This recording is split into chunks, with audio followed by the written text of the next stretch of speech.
Hi there. It's your second favorite DP right here, okay? No, that's Deadpool, you silly little Hufflepuff.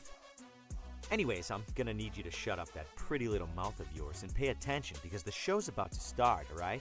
And, I don't know about you, but I know who's my vote for sexiest ex-soldier turned pop culture show host. Alright, enough foreplay. Let's get on with the show.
Broadcasting live from the basement of the Pentagon. This is WTF Nation Radio.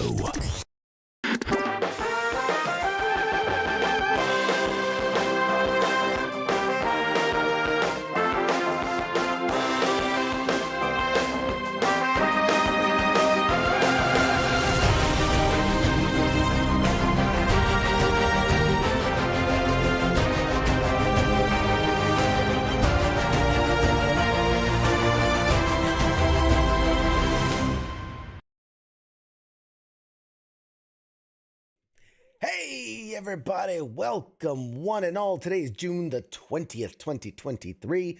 This is episode 137 of Pop Culture Warrior. It's the show where I stay up to date on all the ins and outs of what's happening in pop culture so you don't have to. I am CQ.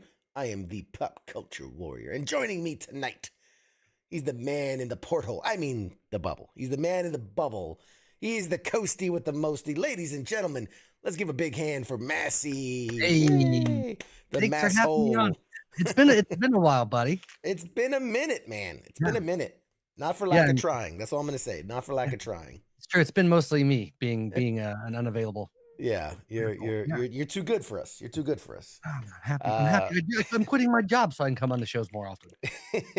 and I would like to point out that you've spent less time with us, but I've seen you other places. I've been hoeing it out. You've I've been around a stepping little out bit. on me. Yeah, spreading it around. just tossing your co-hosting all over town. Shameless. Shameless. Anyway, Yeah. big shout out to Ice on the Monday edition for having you on. Maybe rumor floating around that you might be on another show this week. I don't know. Maybe I might be going Maybe. for a three-peat, man. he's going in on it, folks. Yeah. All right. Man, so much Yeah. to talk about. So much to talk about tonight. First, due diligence. Tonight, joining us later on, Vanessa Marshall, incredible actress, voice Yes. actress, comedian, a former model, gamer, streamer, like she does it all. Wow. She's going to be joining us tonight and talk about her incredible career. Dude, she's been in Star Wars. She's been in Star Trek. She's been in Marvel. She's been in DC. She's Everything. been on TV, in movies, animated, video game. She's literally done it all. So no way we're going to be able to fit the whole thing in one interview, but very excited to talk with her. She's a wonderful woman, and we got lots of cool stuff to talk about coming up later Yeah. tonight. I'm excited. I'll actually watch the second half of the show. You know? I'll stick around for that. So you know what? I'll actually try to tune in for once. Sounds Fair. great. That's fair. That is a fair comment. So big shout out to everybody already watching. Heath, Elf, Pete. Who else? Who else is out there? Charles, Jenny. Hi, Jenny. Keith, Scott, all of ya, Heath and Keith, Scott, everybody is in the chats tonight. I mean, thank you. I appreciate you. I know for a fact that we have over 40 people watching, but it seems like only 6 of you are not shy enough to actually communicate with us. So let us know you're watching. Say hi. Where you're watching from. What did you think? What are the pop culture headlines you want to talk about tonight? Well, come on, man. This isn't TV. This isn't a movie. This is live. Yeah. Back and forth, man. Come on, give it. It's a team sport. Yeah, yes, right. It's all right. I'm going to hit the ball to you. Now you got to hit the ball back to me. All right, that's how it's going to work tonight. I'm just going to be quiet the rest of the show. I'm going to sit here in my bubble. Just let you do all the work. Oh, what else is new? And so, I was excited to announce because, we've always streamed on YouTube. We've always streamed on Facebook. We've always streamed on Twitter. We tried Twitch for a little while, mixed results. We are trying to get on Kick. For those that you don't know, Kick is the new hot platform where a lot of streamers are moving to. It has great revenue shares if you're into like the streaming side, the business side of it. Best case on a lot of places, you're getting like a 70-30 split, right? Oh, wow. Kick is like 95-5. Like, oh, it's wow. That's impressive. Crazy different. Crazy different. Hey, Wonder Chris, tuning in on Twitter. How long will that go? Well, there's a whole separate business thing about like, where's the money coming from? Like, how can they afford to, pay all these people? They just signed like a big streamer, like it was like XQC is a big streamer. They just signed him to like $100 million deal. And it's like, where are you guys getting all this money from? It's some illegal front for the mob or something that the mob wants to get in on streaming. I wish I would have been a much earlier adopter of the streaming platforms and been a content creator instead of. I don't know. There's good days and bad days, man. There's good days and bad. I'm talking about a successful one. Fair enough. Touche. Yeah. I was going to give you my opinion on it, but you caveated there. I just want to make money making feet pick videos, man. That's all I really want to do with my life. Feet finder, baby. Go for it. Let's see. Kick. Oh, Keith says Kick. Kick as in Kick. Kick.com. What was I going to say? Oh, we're gonna circle back to the content creator thing because I do have a comment on that. But Scott, we see you. I see you there, bud. Who else? Angry Elf. Yeah, we're gonna talk about that. Hang on one second. Same with you, Heath. So first off, big shout out to the team and the people behind this. This past weekend, we were at Awesome Con in Washington, D.C. What an incredible event. Easily in like my top 3 conventions of the year. It's such a good show. Lots of great people there, lots of great vendors, lots of great guests. The people are awesome. The cosplay is awesome. Like anything you would go for a traditional con, they have it in spades. We were extremely fortunate that we were walking around. So I'm going to paint you a picture here. Going into it, I had no preconceived notions. So I tried to get with a lot of the talent and the people to set up interviews and things ahead of time. And a lot of them were like, it's a day of kind of thing, or we're not really, we're not there to do that kind of thing. And so I went there with literally zero pre-arranged. Okay. And it was me and Nemo, our guy behind the scenes, our cameraman, our social media extraordinaire. He was with me documenting the whole thing. And obviously I had prepared questions for any guests that we might run into, but the reality of the situation was, I was like, look, we're gonna talk to local shop owners. We're gonna interview people in cosplay. We're gonna get a lot of B-roll, and maybe if we get lucky, we'll get somebody to talk to us, somebody of note to talk to us. When I say we shot almost nothing else, because we just kept hitting jackpot after Ah, jackpot yeah. after jackpot. I mean, it was crazy. Like we walked in, we shot a little bit of B-roll. As we were coming in, there was a guy. We were setting up the equipment and everything, and the guy's like, "Oh, who are you?" We're like, "Oh, we're WTF Nation Radio, Pop Culture War." He's like, "Oh, I own this store. Do you want to do an interview with me?" I was like, "All right, fuck it." So I did an interview with him, Yeah. and then straight from there we got into the guest, and we were there for like 10 hours talking to different guests. Yeah. So it was an incredible experience. If you guys haven't seen the video yet, it's on YouTube, Pop Culture Warriors, or youtube.com/Pop Culture Warrior. Somebody I'm sure will link the video in the chats, but it is incredible. We talked to Danny Trejo. Yeah. Fuck, We man. talked to Diane Guerrero, who from Doom Patrol, from Orange is the New Black, from Encanto. We talked to James Arnold Taylor and Matt Lanter, who are Anakin and Obi-Wan in some of the biggest animated Star Wars properties. We talked to Mike Quinn, who is a legendary puppeteer and actor in the Star Wars universe and the Jim Henson stuff, Dark Crystal, all that stuff.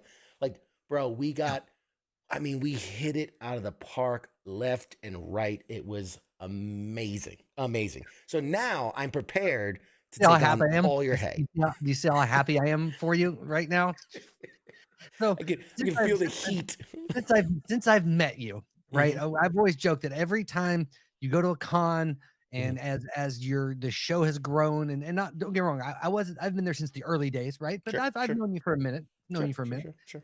And God, I hate you more with every time you've progressed, and I've just stagnated and stayed still. And then I saw the video clips. I don't engage much on social media these days, but I stalk, and I was following your stuff. And every time I was just like, God damn, fuck him, man.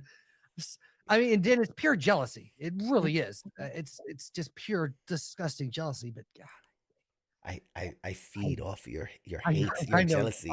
It fuels me. It energizes me. Right.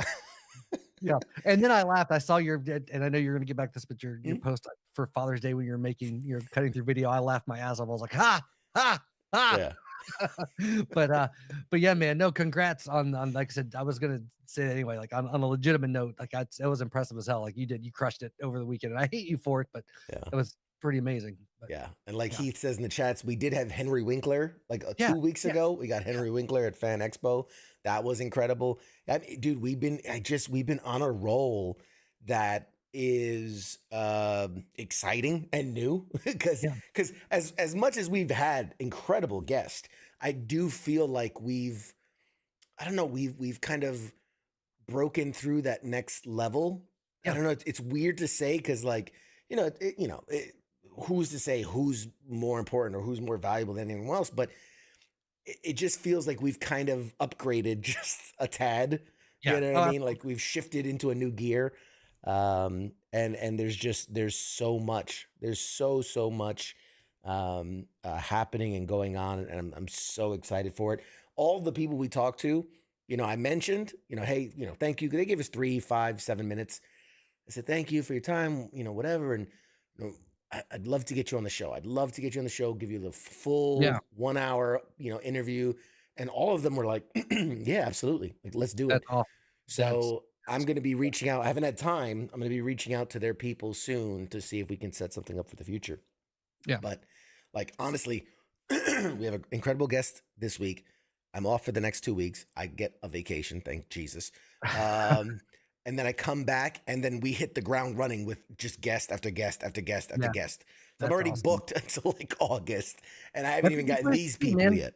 From a creator standpoint on the back end, it's a good place. It's a good place to be, Yeah, it's a good problem to have. It's a good problem to have, yeah. Yeah, first world problems, But still, you can fuck yourself. And congratulations on your. I could.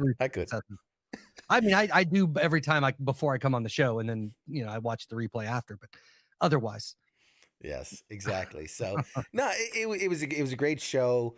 Another really cool.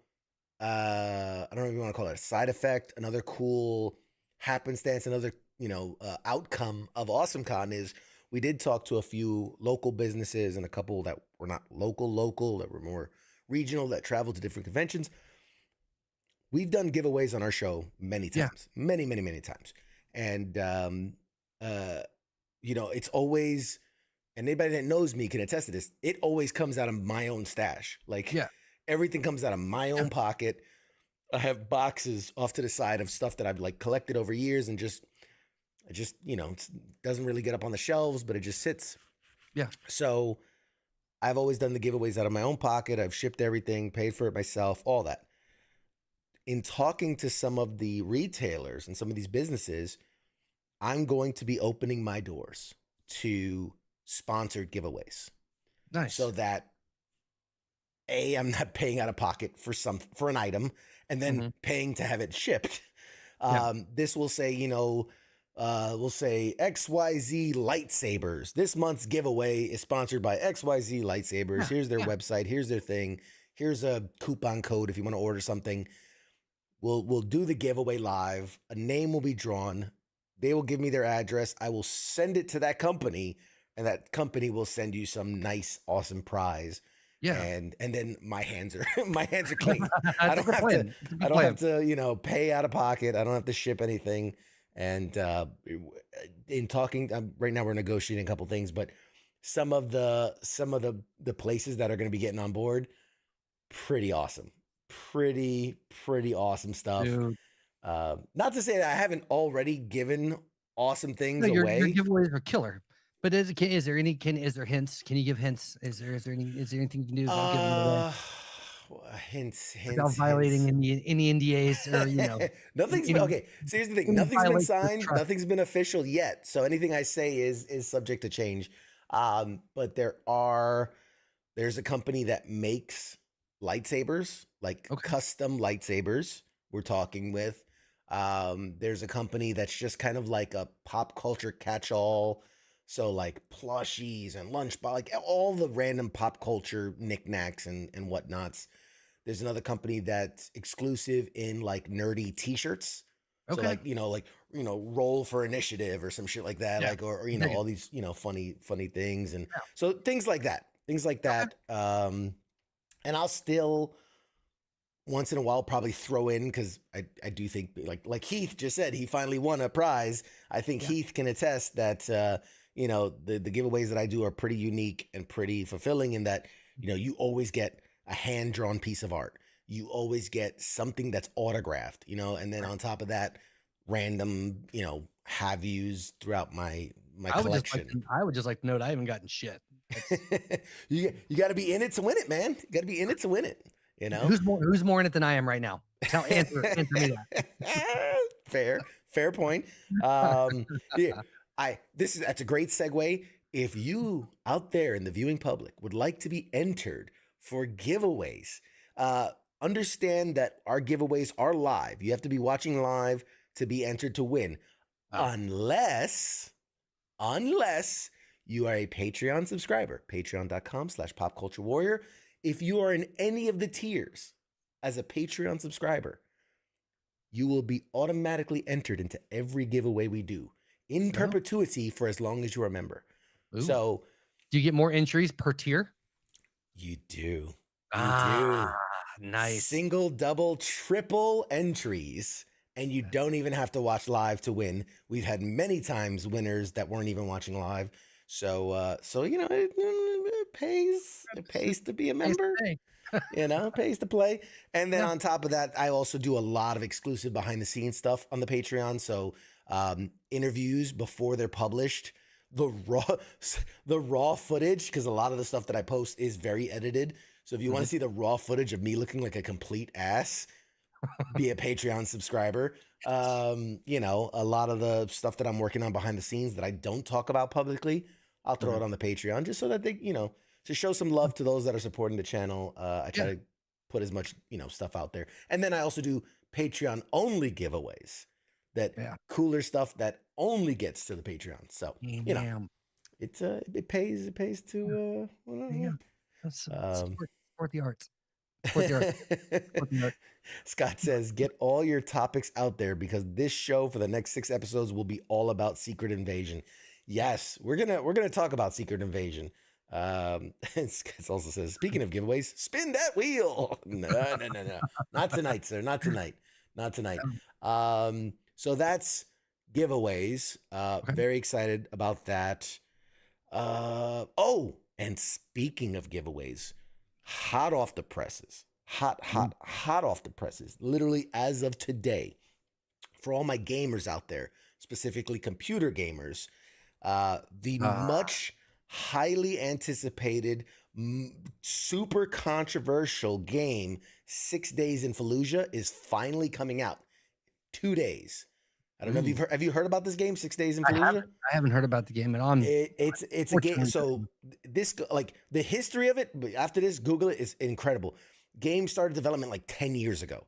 Okay. And then kind of got shut down because a lot of people felt it was offensive and controversial, and the idea that, like, they're whatever, you're shooting Iraqis, like those are real people, not fictional people. But it's like a documentary in game form.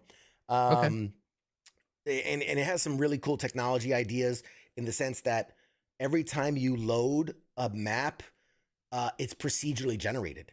So the idea that every hidey hole, every door you kick in, you don't know what's on the other side of it. Right? Oh, wow. It constantly evolves, constantly changes. Enemies will flank, enemies will communicate.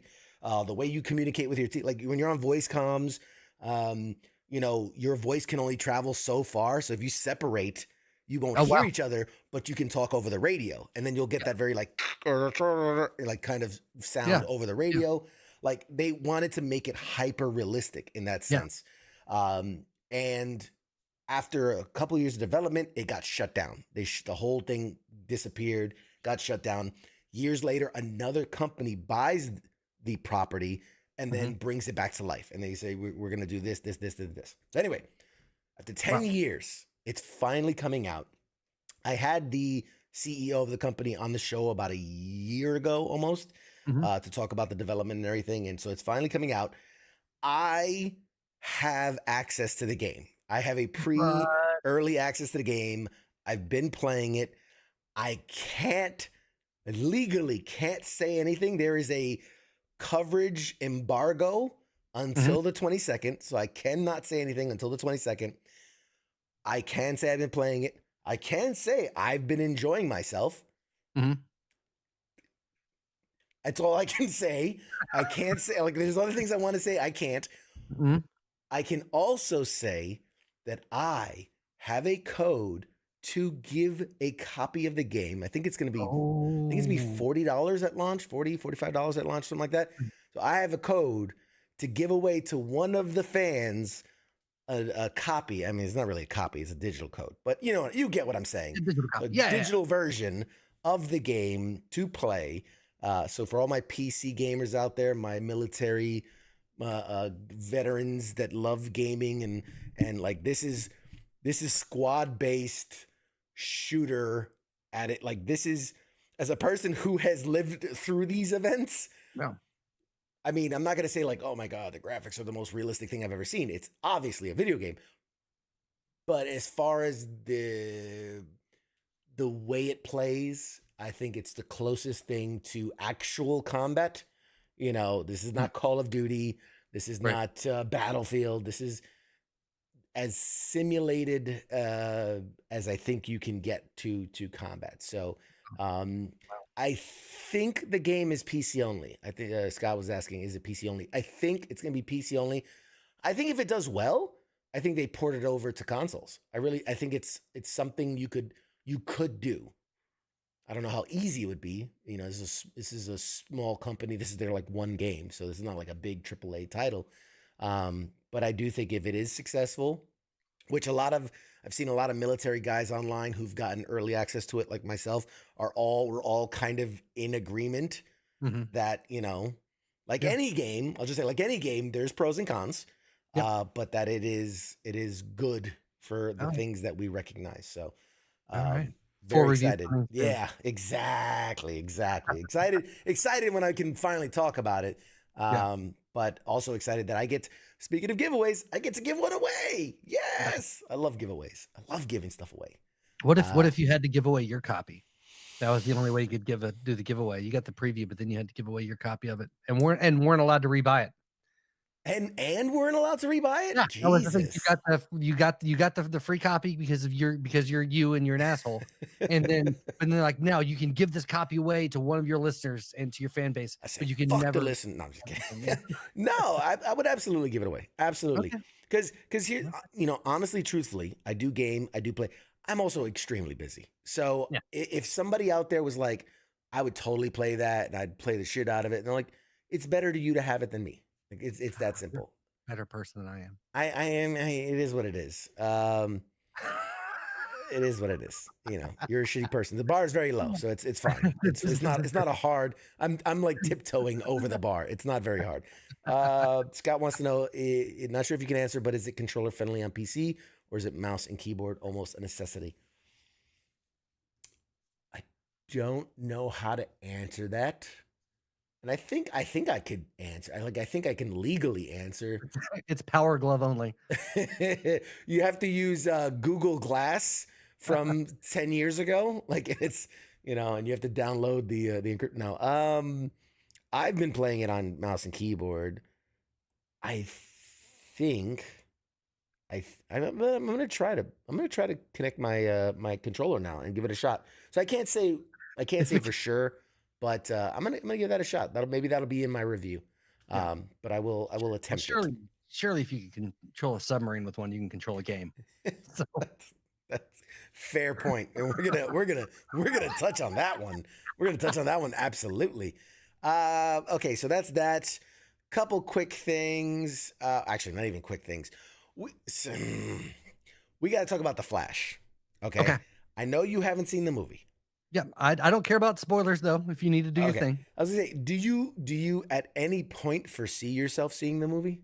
Yeah, Just out of curiosity. Yeah, usually like a lot of the DC movies when they come on HBO Max or fall on a flight. That's usually when you mean Max? If I'm correct? If I'm hearing that correctly, Max.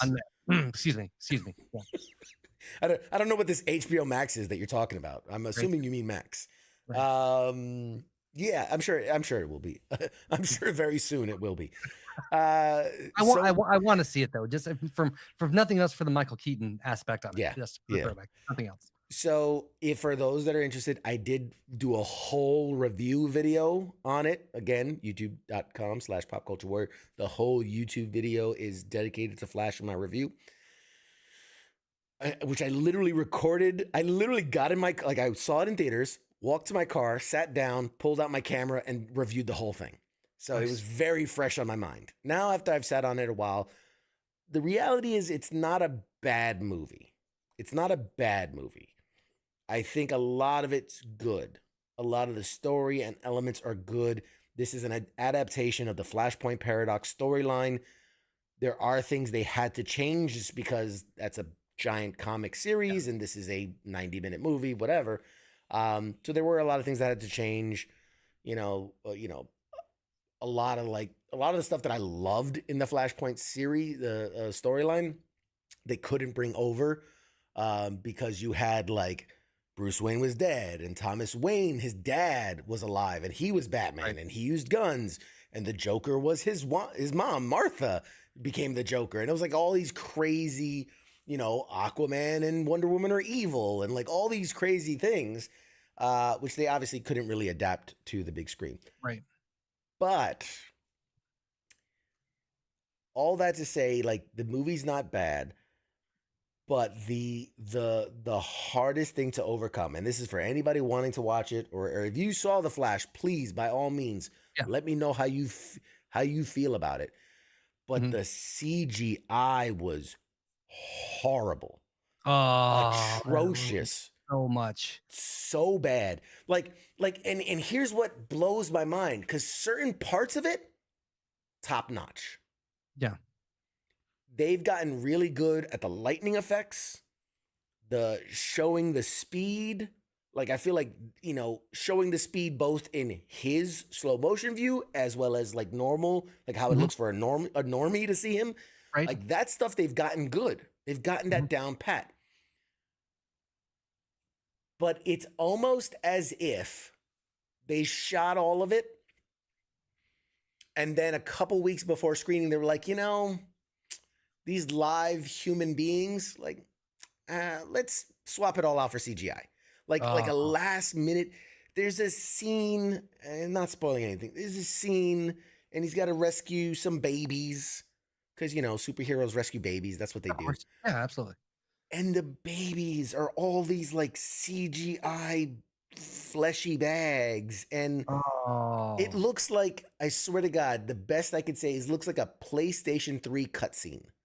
oh, that's rough. Yeah, where like That's really it's not exactly like PS2 where there's fucking polygons you can see, right. but it's also not, it's obviously not real.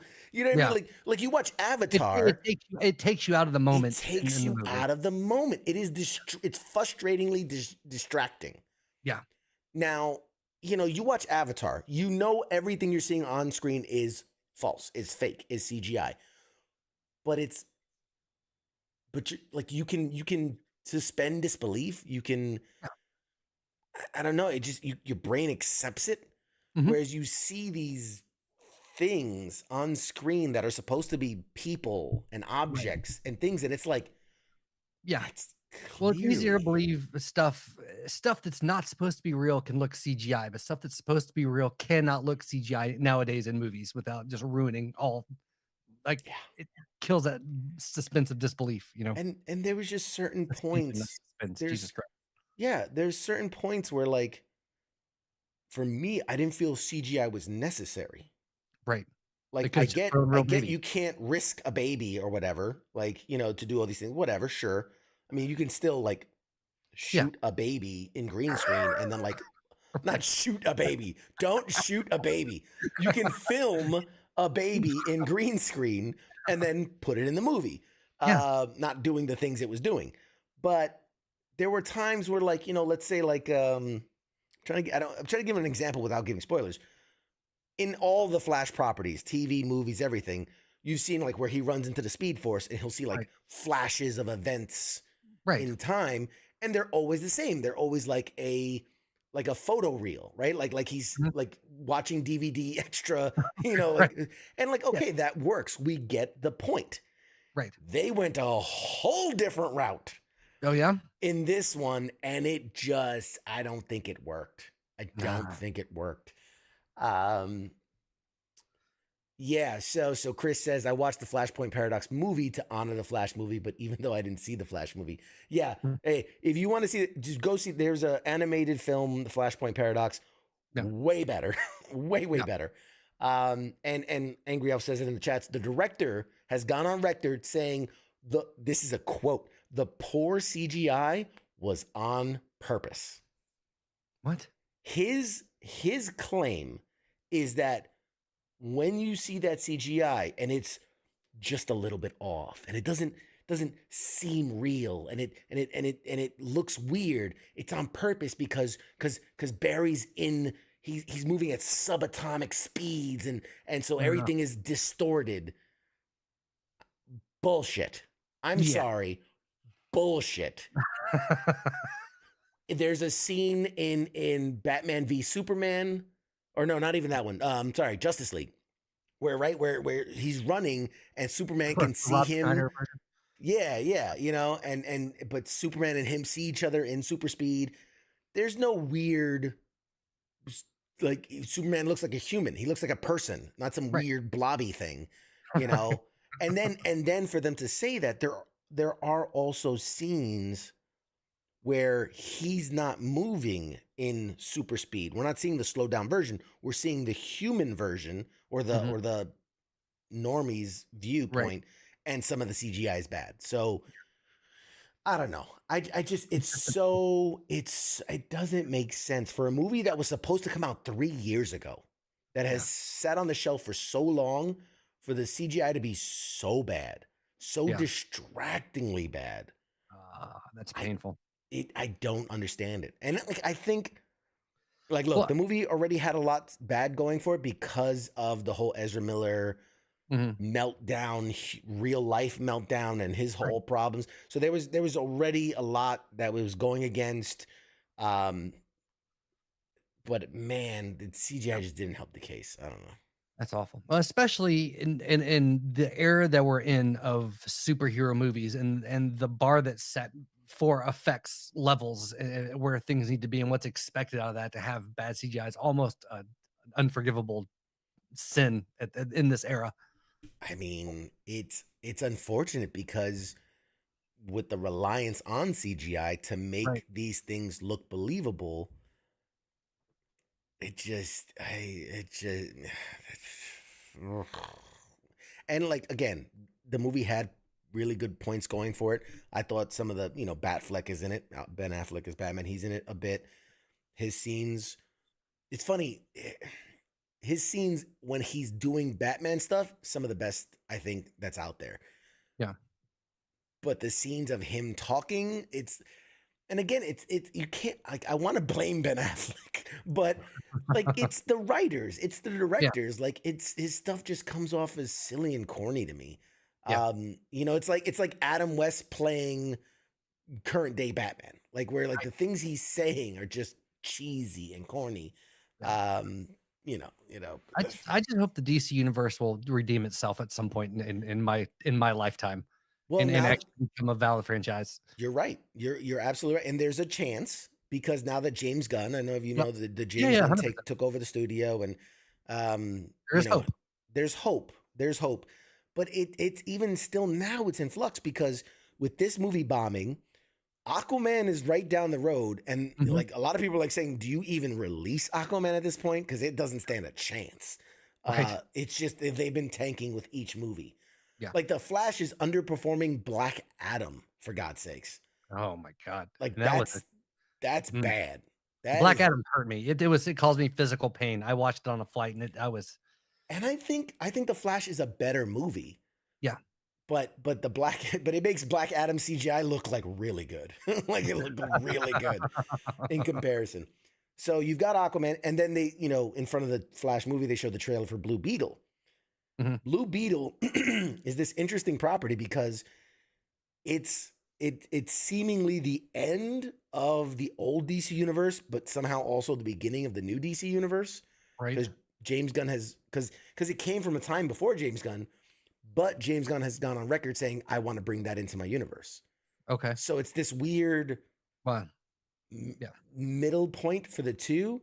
And with like watching the trailer for Blue Beetle, it obviously looks like they're going for a younger audience. Whereas Man of Steel and Dark Knight, all these movies not Dark Knight, sorry, Batman movie, all these are going for a much more mature feeling and a much older feeling.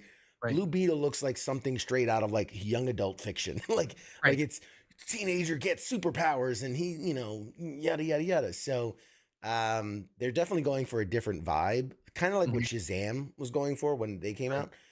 out. So we'll see. We'll see. I don't know. Yeah. Know. I hope, like, people think I don't like DC or that I'm a Marvel fanboy or whatever. I want a good Batman movie. I Yeah. want a good Superman movie. I want a good Justice League movie. Yeah, 100%. DC had some great properties, fantastic properties, and they need just something that'll do it. They're But they will say they've gone through hit and misses, but I feel like the latest iteration over the last however many years it's been since Man of Steel, they're closer than they have been, with the exception of the Batman franchise with Christian Bale, with the Dark Knight franchise, which I thought was pretty. As far as movies and enjoyability is concerned, they're up there, um, but they're so inconsistent. They haven't consistently made anything good, and I feel like they Yeah. were closer to being on track with the latest iteration, but they're not there yet. Yeah. I mean, it's so hard to reconcile it for me because the comic storylines are good. Mhm. The animated shows are good. They make these animated movies Anime movies are fantastic. that are basically just the comic book come to life. Yeah. Like it's just an animated version of the comic book. They're great. Yeah. And yet and even the live action TV series, you could take it or leave it. It's a little Mm. but the Arrowverse and all those, like, they're not bad. After a while they get stale just because you run out Right. of stories and they run out of budget and they run out of whatever. Viewers. Yeah. But I don't understand why they can't do the movies right. I don't get it. I really I don't understand how I don't know. Yeah. I don't get it. I Yeah. don't get it. I think Marvel finally, I think they're the thing that gave them the edges when they finally kicked out their own studios. They're like, no, we're in full control of all this shit. And then they've been able to keep continuity and keep consistency between how, in spite of director, in spite of everything else, they still have this Yeah. final overall production say of how things are going to fit into the MCU that they created. And And a good head in the right. idea of like they're allowed. I've read a lot of articles where like a director is allowed to have their version and their take and their writers and all that, and try to stick to they can pick storylines they want, and Mhm. then you have Kevin Feige at the top who's just making sure it all fits within this one Right. universe. And it's worked, and it's worked, and they've had a clear direction from the top. It's a Yeah. well-oiled machine. Not everything's a hit. Yeah. Thor: Love and Thunder was It was something. oh man, that was a big swing and a miss. Yeah, it's still better than most of the DC movies, though. I mean, yeah. And in Well, similar but different news, Disney stepping in is hurting Marvel. Damn it, that's hurting my soul a little bit. But continue. yeah, that's a whole other As conversation. long as we can keep Gal Gadot for Wonder Woman throughout the rest of the ages, I'm on board with whatever James Gunn wants to do. It's pot that there's conversations being had. Yes. Sony. So Sony. let's talk about the Marvel side of the house, which I don't even think it's fair to call it the Marvel side Yeah. because it's Sony and it has Yeah. nothing to do with Marvel. No. Marvel has 95% of their property back in house. Yeah. The only property they have left that's outstanding is Spider-Man. And Mhm. unfortunately, Spider-Man has a very large rogues gallery and many side characters. And because Sony owns the property to Spider-Man, they also own all the characters that fall underneath him, which is why you're getting things like the Venom movie, the Morbius movie, and now Kraven the Hunter. Yep. They just released the trailer for Kraven the Hunter online. Mhm. I'm not going to play it. I'm not going to show it to you. I'm not going to force you viewers to watch what I had to watch.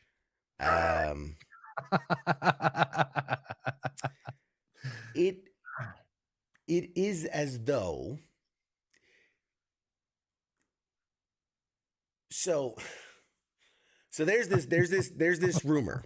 There's this rumor that when Marvel wanted to start buying back their properties, because they started to see like, oh, we could build a bigger and bigger universe, they wanted to start buying back their properties, that they stopped helping other companies, mainly Fox, who owned a lot of their characters, the X-Men, the Fantastic Four, all that. They stopped helping them make movies, right? And you kind of started seeing the decline of movies. Yeah. They also, on the back end, mysteriously, all those characters in comics were like dying off or becoming real dicks. Yeah. And the rumor is they were trying to drive down the value of those characters so they could get them back. Right. Whether that's true or not, who's to say? Yeah. A lot of conspiracy theories. Yeah. It's almost as if Sony is somehow trying to drive down the value of their own characters. Because Venom, some people can argue it was good. I argue it was a bastardization at best of what I believe is a phenomenal character that I love wholeheartedly. And it was a bastardization of that. Like, okay. Venom 2 was complete shit show. And I love Woody Harrelson. And I love Tom Hardy. I think he's an incredible actor. Venom 2 was and Andy Serkis, who I bumped into at AwesomeCon, was not just the Golem and not just, Caesar he was also director of Venom 2. Fucking piece of shit movie that was. Do you ask him about that? I pretend that shit doesn't exist. Morbius was so bad, so very bad. And I do feel like Craven is just like, it's like they have this weird cookie cutter blueprint that they just refused. Like, how hard is it when you have 60 plus years of source material that you can pick and choose from, right? And yet they're like, nah, let's just fucking have this guy who's probably never read a comic book. Like, they showed him a picture and they were like, Let's make a movie. make some shit. Make some shit up. Yeah. I mean, I don't understand it. In this trailer, in this 1-2 minute trailer, I have all the information I need to know that I hate this movie. Because Craven is just got daddy issues, and he got his powers because he got attacked by a lion and it bled into one of his holes. That's how he somehow became one with the fucking animals. And it's just, and my head hurts. My head hurts. I'm enjoying the side of you so It much. hurts. It hurts so much. Like, I just, I don't understand, man. I don't Yeah. understand. I don't. Yeah. That's, I don't know. Sony's consistently just shoved it raw dog into any, Marvel characters as it is. So it's to be expected at this point, I would think. I just, I don't get it. Yeah. It like this is me holding back, by the way, because I really just want to scream and curse and just Yeah. I don't know. Like Scott says, Sony likes to take lore and accuracy and just throw it out the fucking window. Yeah. 100%. I just, bro, I could give me a stack of Craven comics and I could just like pick a panel here and pick a panel here and pick a panel here and make a half decent Craven the Hunter movie. Yeah. I don't understand why you have to completely just shit on everything and say, fuck it, like, and then this idea that like every movie, they have to be anti-heroes. Right. Yeah. That's a big thing right now. Yeah. Craven is a villain through and through. He is a villain. Yeah. If like I'm thinking like Morbius, I could give you was a torn character because he's being pulled in these two different directions and that he has to feed and that he experimented on himself but he's torn. He was never really a hero or a villain. Right. He was doing these bad things because he was compelled to but he wasn't trying to be a hero and he wasn't trying to be a villain. He was just trying to live his own life. Venom was a straight up villain until he became an anti-hero. Fine. Right. But that was in comic, like that was 20 years of him building to that point to where he could be that. So when you just come out the gate and be like, they're heroes, but they do bad things, like, then they're not heroes. Right? Like, even the Punisher, they killed. I got nothing. Hurtful. Hey Tim, how you doing, bud? We're just bashing the Flash and Craven the movie. Yeah. On to something that I feel and Sony pictures in general. And Sony in general. Maybe and that includes their TVs and their fucking PlayStation and they're in every division of Sony. Fuck all of them. Maybe Sony Pictures will buy the rights to Back to the Future and do a remake. Bro, not even in jest. Not even in jest. Specifically aimed towards Gen Z. Yeah. Oh, not even in jest, dude. Oh God. Not even as a joke. That's you're treading on sacred ground. I'm this close to getting kicked. Yeah. Oh my God. I gotta take your bubble away for a second. I can't look at you. I can't look at you for a second. Just need a second. Okay. All right, I bring you back. Appreciate that. So onto something that I think will be good and that I hope is good. Tomorrow drops Mhm. the first episode. We kind of touched on it earlier. Marvel's Secret of Invasion. Yeah. For those that don't know, it's based on the classic comic story in which all of a sudden heroes on Earth are realizing we've been secretly invaded. That the scrolls, the shape-shifting scrolls, Mhm. have not just swapped people, but have also like swapped heroes. Like Yeah. heroes that we've loved and apparently have been body switched for a long time because they somehow figured out how to mimic their powers, which they hadn't been able to do prior to that. But all of a Mhm. sudden they figured out how to mimic their powers, and so they were like literally like Invasion of the Body Snatchers. They were Yeah. replacing people. And it was a whole like year-long storyline of like who can you trust, and it was Yeah. crazy, really good story. This is the 6-episode Marvel Disney Plus version of that. Okay. Obviously, there's going to be much like the Flash, like there's going to be major, you know, Yeah. adjustments based on the stories and whatnot and people involved. But the whole idea is that Sam Jackson comes back from space to find out like there's Skrulls taking over and infiltrating, and he's got to, fight to get it back, and yada yada yada. Some of the people, I'm actually yeah, looking. It's one of the new Marvel Disney Plus. I'm looking forward to, and you know my stance on a lot of those, but I'm looking forward to it, and I do love me some Sam L. oh yeah, Mr. Jackson.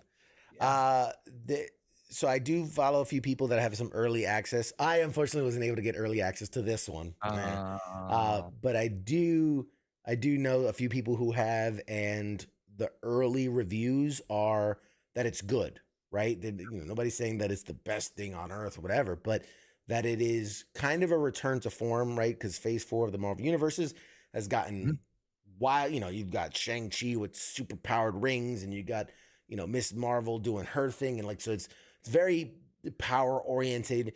Right. This is bringing it back to kind of like that Captain America, Winter Soldier, right? A Okay. lot more the espionage, the Nice. intrigue, the Nice. drama, very street level. Falcon and the Winter Soldier, where Okay. it's meant to be a political thriller, Right. a mystery unraveling, and a lot less. One of the best comments I heard was someone going like 2 episodes in, I forgot I was watching a Marvel property, Nice. right? Like it's not like, oh look, there's Captain America, and oh, there's a mention to Iron Man, and oh, there's Spidey swinging by. Like it's Right. very in its own corner, and it's very Okay. much meant to be this. I don't know. I don't want to say small story because it's like a spy thriller, right? So it's Right. it could be globe trotting and all that, but it's just Yeah. it's a much more in-house closed off story. Nice. Um, so I'm excited. I'm excited about it. And to Scott's earlier point, you won't have 6 episodes of me talking about it because I'm taking the next 2 weeks off. So you'll have 4 weeks of me talking about it. Um, so Nice. there is that. But yeah, so we are looking forward to that. That comes out tomorrow night or tomorrow at some point on Disney Plus. Disney Plus Max. Disney Plus Max streaming, Hulu, whatever Right. the hell, Yeah. plus whatnot. What else can we talk about? Because we got a couple more minutes, and then we're gonna take a Yeah. break. Actually, we'll keep it in the realm of what we're talking about. Okay. Breaking news just today. San Diego Comic-Con is next month. It is July, I think like 14th to Ooh. the 16th, something like that. Now everybody knows San Diego Comic-Con. It is the Holy Land. It is the Mecca. It is the pinnacle of all geekdom and nerddom. It's the biggest convention in the US of the year. It is where news breaks and trailers drop and all these things. Are you going? Oh God, no, I wish. I wish so hard. I've put it out that my goal is to go next year. That's my goal. Yeah. That's my Yeah. goal. But breaking Manifest. news, and you're right. Eat, pray, love that shit, right? I'm putting it out into the universe. It's gonna happen. Yeah. That's the secret. So breaking news is that Marvel will be pulling out of what's called Hall H. For those that Mhm. don't know, Hall H is the big hall. It is where the major announcements happen, right? Yeah. When they broke Black Panther's coming to, like, they did it live on stage at Yeah. Hall H. When they brought the whole Avengers cast together, it was at Hall H. Hall H is the biggest stage, uh, literally in the building, but also just kind of metaphorically Right. in the world. It is They've broken their phases, what's coming, the previews. Oh, yeah, it's huge. exactly. Shit. So the fact that Marvel has decided to pull out of Hall H, now they did say we will have a presence at at Comic-Con. So they'll have a booth and they'll have that stuff. Man, why is my throat so dry today? So they will have a presence at Comic-Con, but the fact, I don't know, like that's a weird thing. It's a Yeah, that's weird really thing to odd. pull out. It's a weird thing to say, like, here, we're gonna give our competitors this grand stage to make their announcements, but we're not gonna really say nothing. Right. I don't know if that's a power move, right? Yeah. To say that, like, we're gonna hold back what we have Yeah. to release at another time, or because everyone knows Marvel also, well, I shouldn't say Marvel, Disney, who owns Marvel, created what's called D23. D23 is their convention that's all things Disney. So that's Star Wars, that's Marvel, that's Nat Geo, that's like Disney stuff. So, but usually they'll drop some stuff at San Diego and then they'll drop other stuff at D23. Right. So I don't know if this is a move because we got the writer strike going on, right? Is this a move to say we can't reveal all the stuff we got working because of the writer strike, and we're gonna hold some stuff back, right? Because what happens, for those that don't know, when there's a writer strike, you don't really see the impact immediately, right? No, because everything's already shot, directed, done, post edited, whatever. But after about 3, 4, 5, 6 months, now the squeeze starts happening.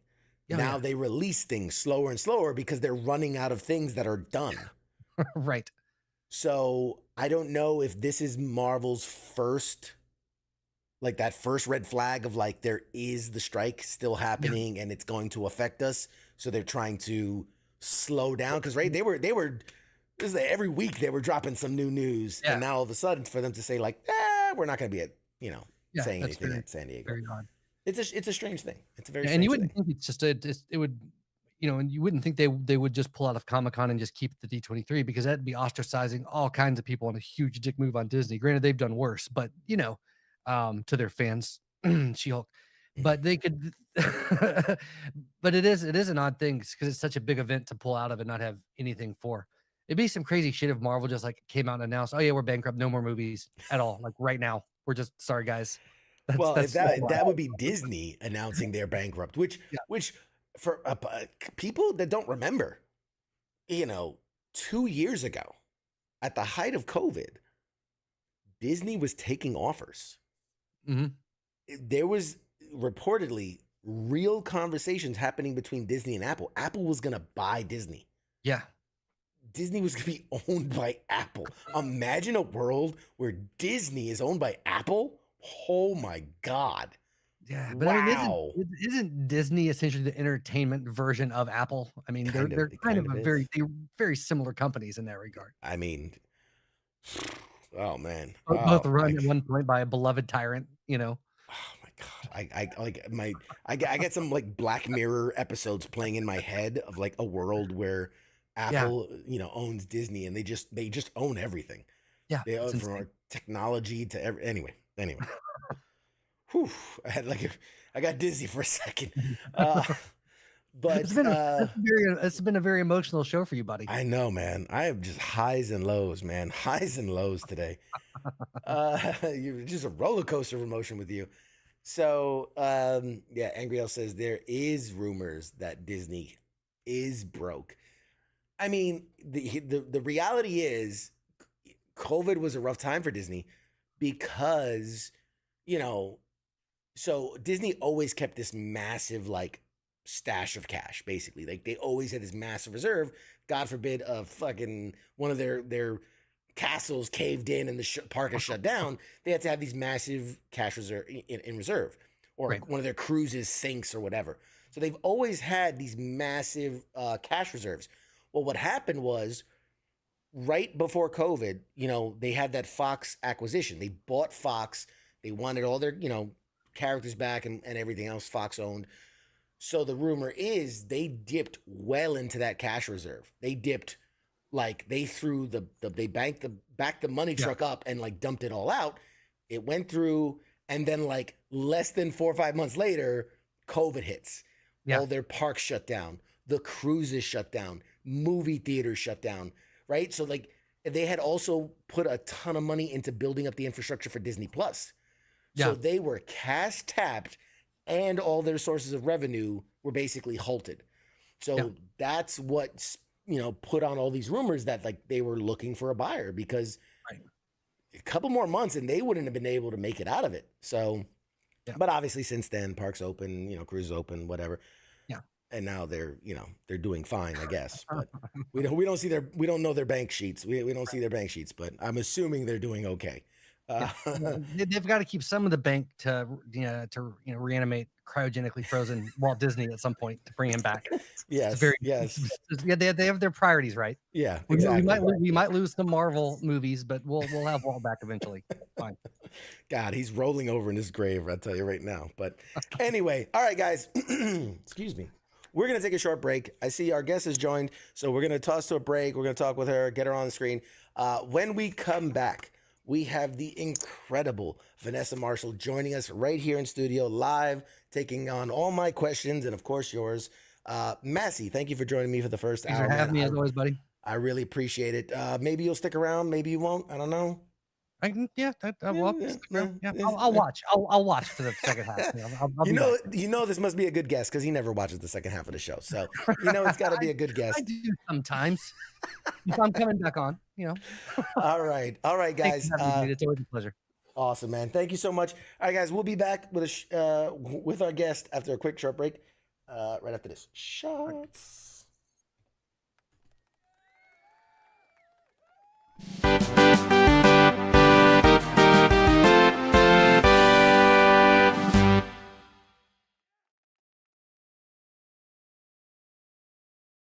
You're listening to the sounds of WTF Nation Radio.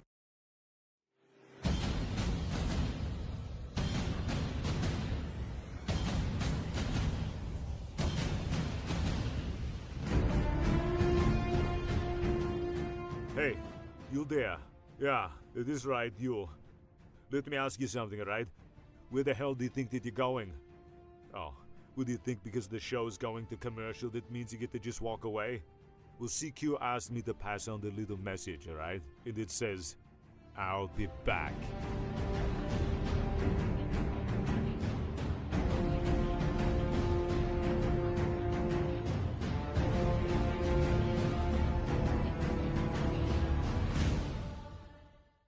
After all I've done, do you love me now? Do you love me now? After all I've said, running through your head, do you love me now? Do you love me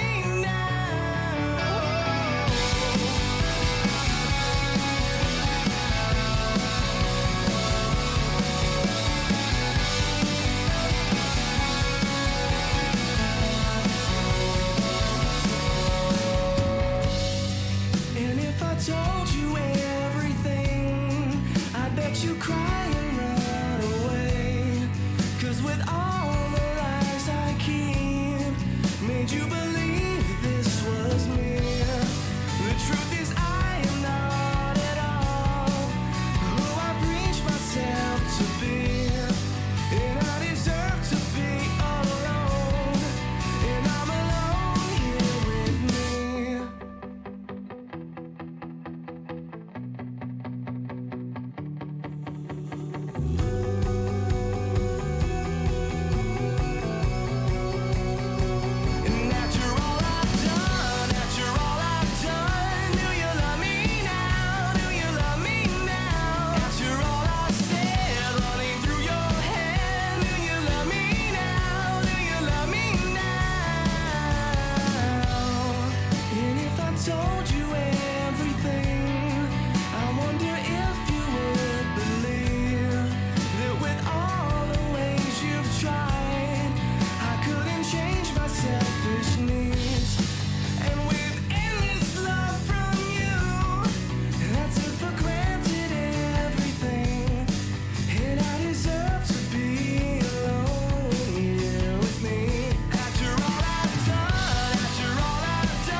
Broadcasting live from the basement of the Pentagon.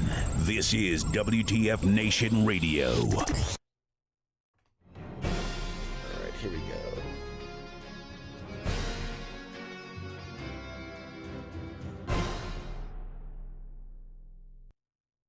Hey everybody, welcome back to the show. I am CQ. This is Pop Culture Warrior. Oh boy, howdy, am I excited for this one. Oh, this is going to be a good one. My guest tonight is a talented actress whose work spans across popular franchises such as Star Wars, Marvel, and DC Comics. She's lent her voice to iconic characters like Wonder Woman, Gamora, Poison Ivy, and has brought to life beloved animated series such as Star Wars Rebels and Young Justice. Her voice acting career has cemented her as a fan favorite, and her dedication to the craft is evident in every performance she does. And as if all that wasn't even enough, she's a live streaming gamer, a stand-up comic, and a former model. Ladies and gentlemen, it is my absolute pleasure to welcome to the show Miss Vanessa Marshall. Yeah, We did it! We did it!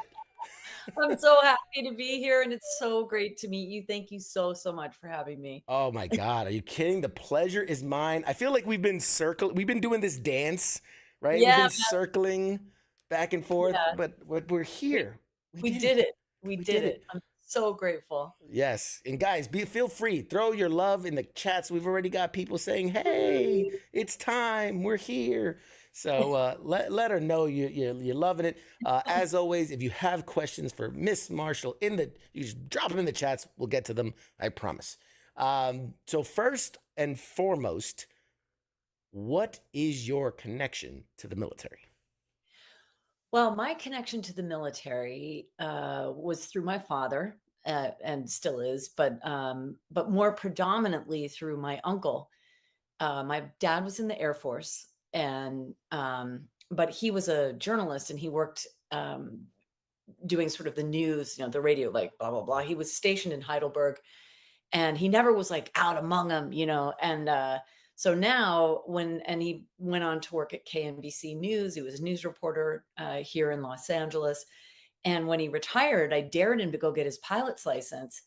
And he not only got his pilot's license, but he has an open cockpit biplane and does aerobatics like a total badass. And that's my guy. My dad is awesome. And all of his friends are Air Force friends, and they hang out at his hangar, and they're hilarious. I love them. Now, a more sort of turbulent version of connection to the military is with my uncle, who was in Hanoi and lost his best friend. And that I've watched how that not only impacts him, but his family. And I care so much. And yeah, I'm grateful to be able to be there for him, and I'm deeply grateful for his service. And my parents met at Boulder High School in Colorado, and it's so cool. On Memorial Day, we all do what's called the Boulder, which is a 5K run there. And it's so awesome. It culminates in CU Stadium, and there are these planes that fly over, and it's just a way to, I don't know, help my uncle on that day. So anyway, it's a cause that's very near and dear to me. So thank you for your service. Well, we thank them for their service. That's an incredible connection. It is one of the hardest things for servicemen and women to lose people that are close to them in the line of service. And it's, something that I've struggled with, and so many others have struggled with. And it's wonderful to know that, folks like yourself, it means something to them and that they care so deeply. Because in a day and age where thank you for your service is so kind of opted and played out, like it's those that truly feel and have the empathy for and the compassion for those that truly means something. So I thank you for your service to the cause as well. Which I think also ties into my next question, which is before we dive into your career, I always like to get to know the person a little bit. So tell me what charities, what things do you support? What is near and dear to your heart? Well, Wounded Warrior Project, obviously. And I recently met someone from USO Gaming, so I hope to do something to help support them. I've gotten into gaming recently myself, and I'm trying to find a way to organize these sort of esports events or fan experiences where we give back in some way. And so far, we've done that with the Metal Gear Solid event that we'll talk about later with Wounded Warrior Project. But I also am very active with Step Up Women's Network, and that's a charity that supports young girls and puts them in the workforce and internships and stuff like that. And it's kind of hard for me to mentor. I remember I went to like the the after school thing, and they were like, "I want to be with the producer. I want to be with the realtor. I want to be with the banker." And they were like, "What do you do?" And I was like, "I read English out loud and have been very lucky. You might want to talk to them." So I end up helping them more with social media. I mean, I guess I could probably take on an intern. I do have a production company, and now that I'm live streaming on Twitch, like maybe that would be dope for them. But it's what I do is so mercurial and unstable and lovely at the same time that it's kind of hard to foster a career for a young child in my field. But I do want to give back in that way. And Women for Women is another charity that I support. And SOS Children's Network is another one that Tasia Valenza, she told me about that. And we support children all over the world and get them adopted by families. So those are just a few of the causes. But I try whenever I do cameo videos or shout outs, I try to give to some charity. But That's awesome. those are the top ones that come to mind with that question. No, that's wonderful to hear. The fact that you are blessed. I'm sure you feel to have this wonderful Mhm. career and be connected into so many different franchises and different mediums, and to be able to utilize your platform to help others is I'm always just in awe of people like yourself who give so much and so freely of themselves. So, Mhm. and I think that does segue really nicely into, let's touch on real quick, because again, I want to talk about your career. You have such an amazing, so many good things. But let's talk about MGS Con, which is a first of its kind. This is the first ever. It is in celebration of Metal Gear Solid. What a phenomenal franchise, so beloved by so many. Yeah. It's in July. It's in LA. Just the everything about it is awesome because you've got a lot of the voices from the series and these cosplayers and just like this. It's rare to see a convention that's wholly centric on one such thing. Yeah, yeah, And for sure. how did you get involved and how do you see it playing out?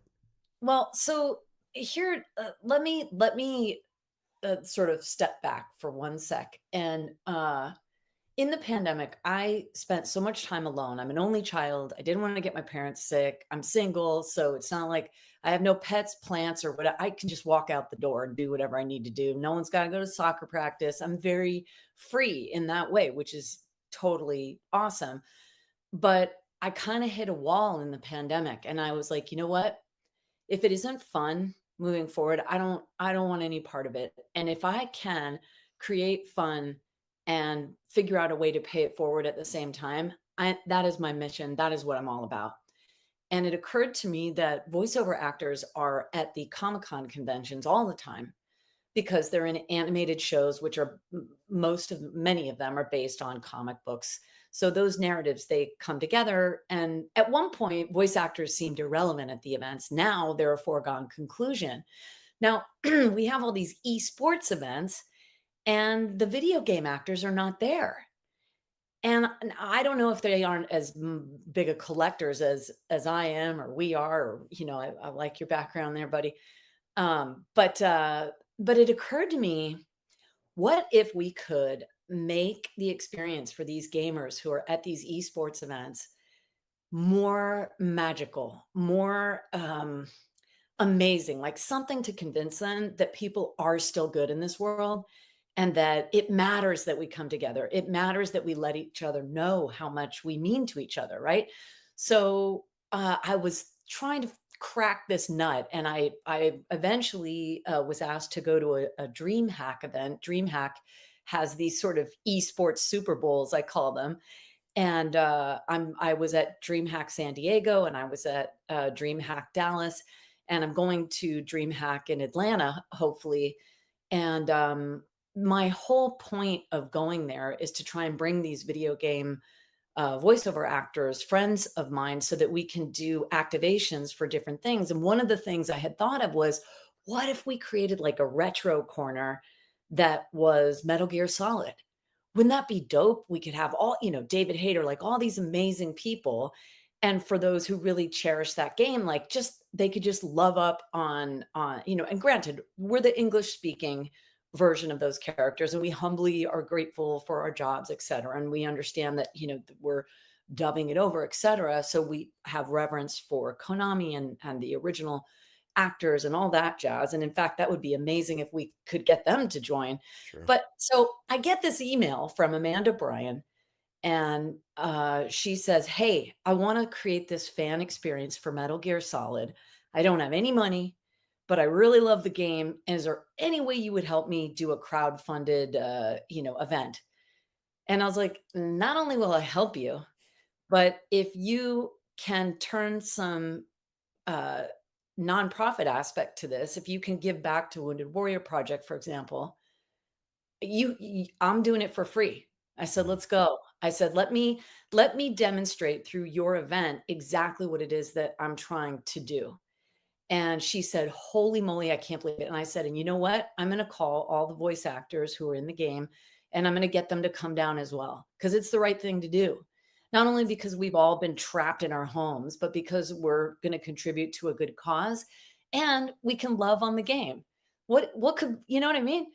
So I called, let's see, Lori Allen, Debbie Mae West, Tasia Valenza, all of them hands down were like, "I'm in, of course. Where do we got to go? When?" Greg Eagles. We just got Christopher Randolph, Cam Clark, and we have a few other surprises the day Yeah. of. But this is Paul July. Eating was supposed to be there. He had to drop out, unfortunately, but Yes, yeah. Paul was going to be there.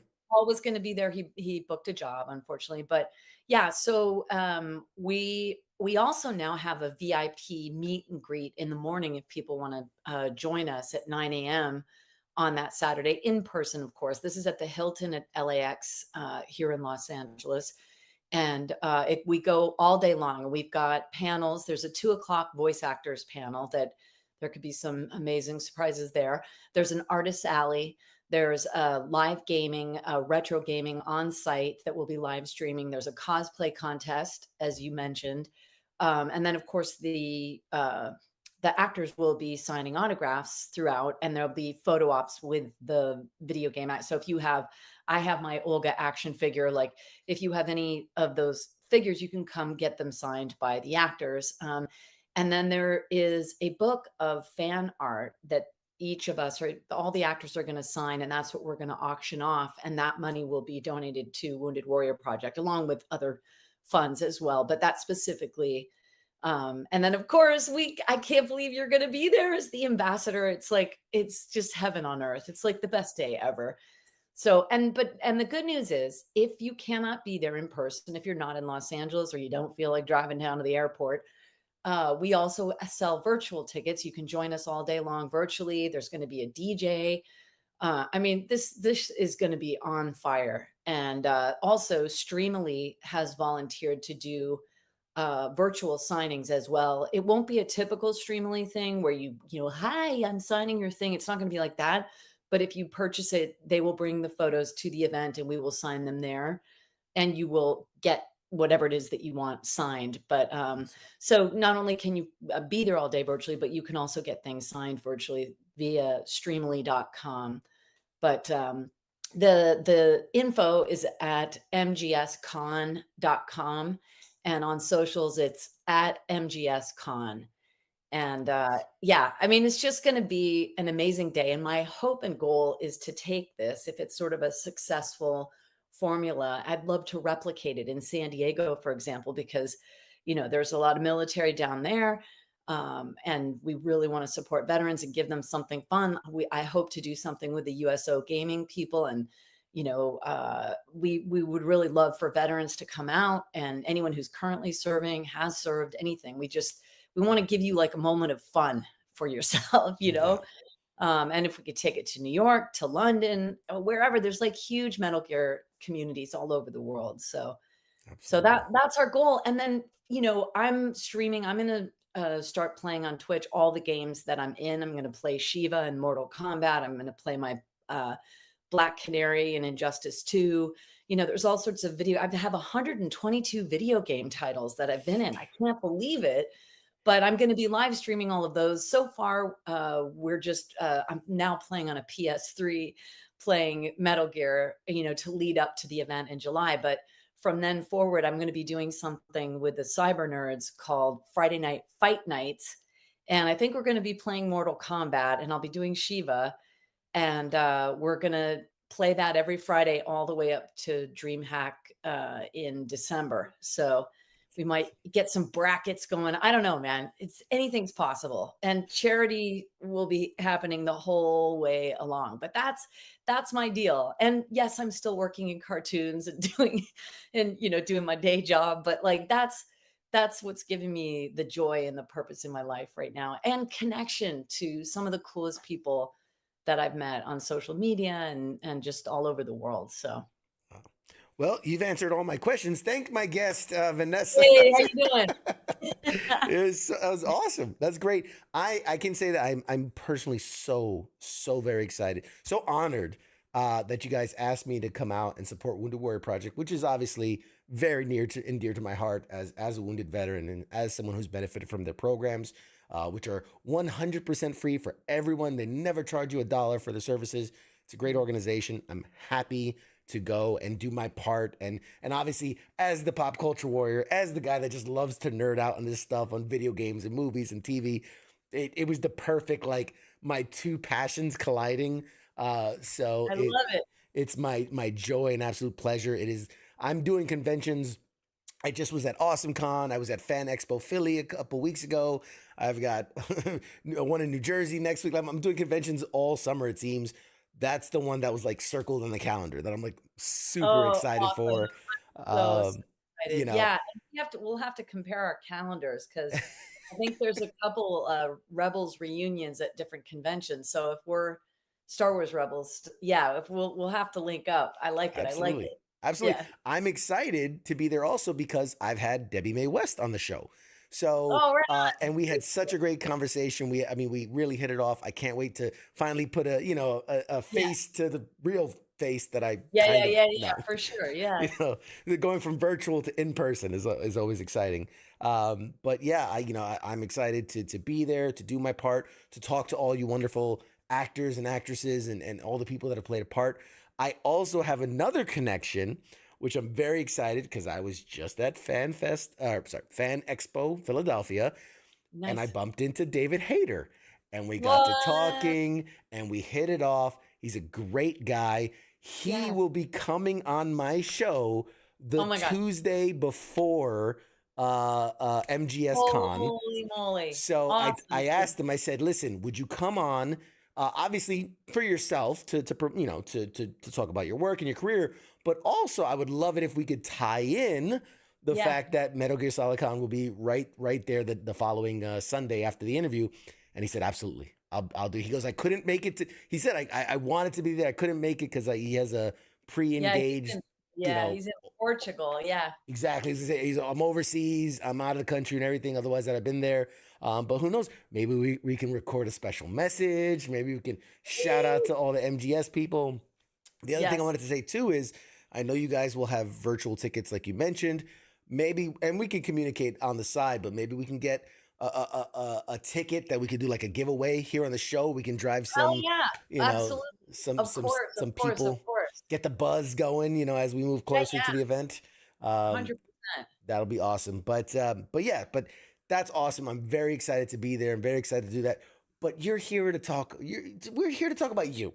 We're here to talk Ah, about with you. Now, I almost hesitate to ask you, as this is a pop culture themed show, uh, what is it that you geek out about? I feel like we've already gotten a peek behind the curtain, but if you had to prioritize, what's the top thing? What is the thing that just hits all those bells for uh, you? I think it's Star Wars. Yeah, I've got a couple figures. I'm a huge Star Wars nerd, but I'm also a Marvel nerd. So my nerddom, I'm not a hater on any level with. Well, I might be ignorant in a few fandoms, like Harry Potter. Respect the game. Don't like. It's not like, oh my god, I need to like. No, I'm good. Like it's all good. No, love it. But Star Wars is like my jam. Yeah, um, that's has awesome. been for a long time. I also, as you mentioned, I'm a writer, stand-up comic, whatever. But as far as storytelling goes, for me, man, it is just some of the richest storytelling ever. And so the fact that I got a part in the franchise just blew my mind, truly. Mm, Yeah, that's so that it predates your work with Star Wars. absolutely. Yeah, for sure. Yeah, Okay, definitely. okay. Yeah. Quick question from the chat. Favorite Star Wars character? For different reasons. Well, the Chewie was my first action figure. Here he is off card, but I love Chewie. When I met Peter Mayhew, I kind of, I don't know, I couldn't breathe very well. Because the strange thing is when you meet Peter Mayhew, his eyes, you can see Chewie's eyes. It's completely bizarre. Of course, Princess Leia. I like Aura Singh. um uh who else? I'm trying to think of other characters that I thirst for and want to know more about. I loved Plo Koon. I had a whole campaign to save Plo Koon. I was like, look, you can bring all these other dudes back to life. I don't know, where's Plo Koon? Come on, dude, let's get a petition going. um and yeah, I'm trying to think who else. It's really hard to choose, you It's like know. choosing a favorite child, man. They're all you love them Yeah, all. I mean, I've always said Chewy just because, again, first figure. Sure, sure, Um, sure. Speaking of Plo Koon, there's another guy we talked to at AwesomeCon last weekend, James Arnold Taylor, uh, yes, incredible voice actor, also did Obi-Wan, yeah. and what a wonderful guy. We talked for quite a while, and I totally I didn't nerd out at him at all. I mean, I was a professional. I didn't Oh my gush. god, I I didn't love that gush. guy. I think another character I'd love to know more about is Asajj Ventress. Mm, okay. Yeah, I haven't read the book where she has a bad day, but I refuse to read it. I can't. I want to know more about her. I feel like she's so complicated. Mm. And yeah, that's another delicious role. And of course, Ahsoka Tano. I mean, please, I dude, mean, of course, let's go. total Yeah, badass. yeah, Regardless if it's the voice of Ashley or if it's the portrayal by Rosario Dawson, I yeah. mean, what a great character, Either absolute which character. way. Yeah, I Uh, love. from Chris Brown in the chat, what is your favorite all-time Star Wars show or movie? Oh gosh.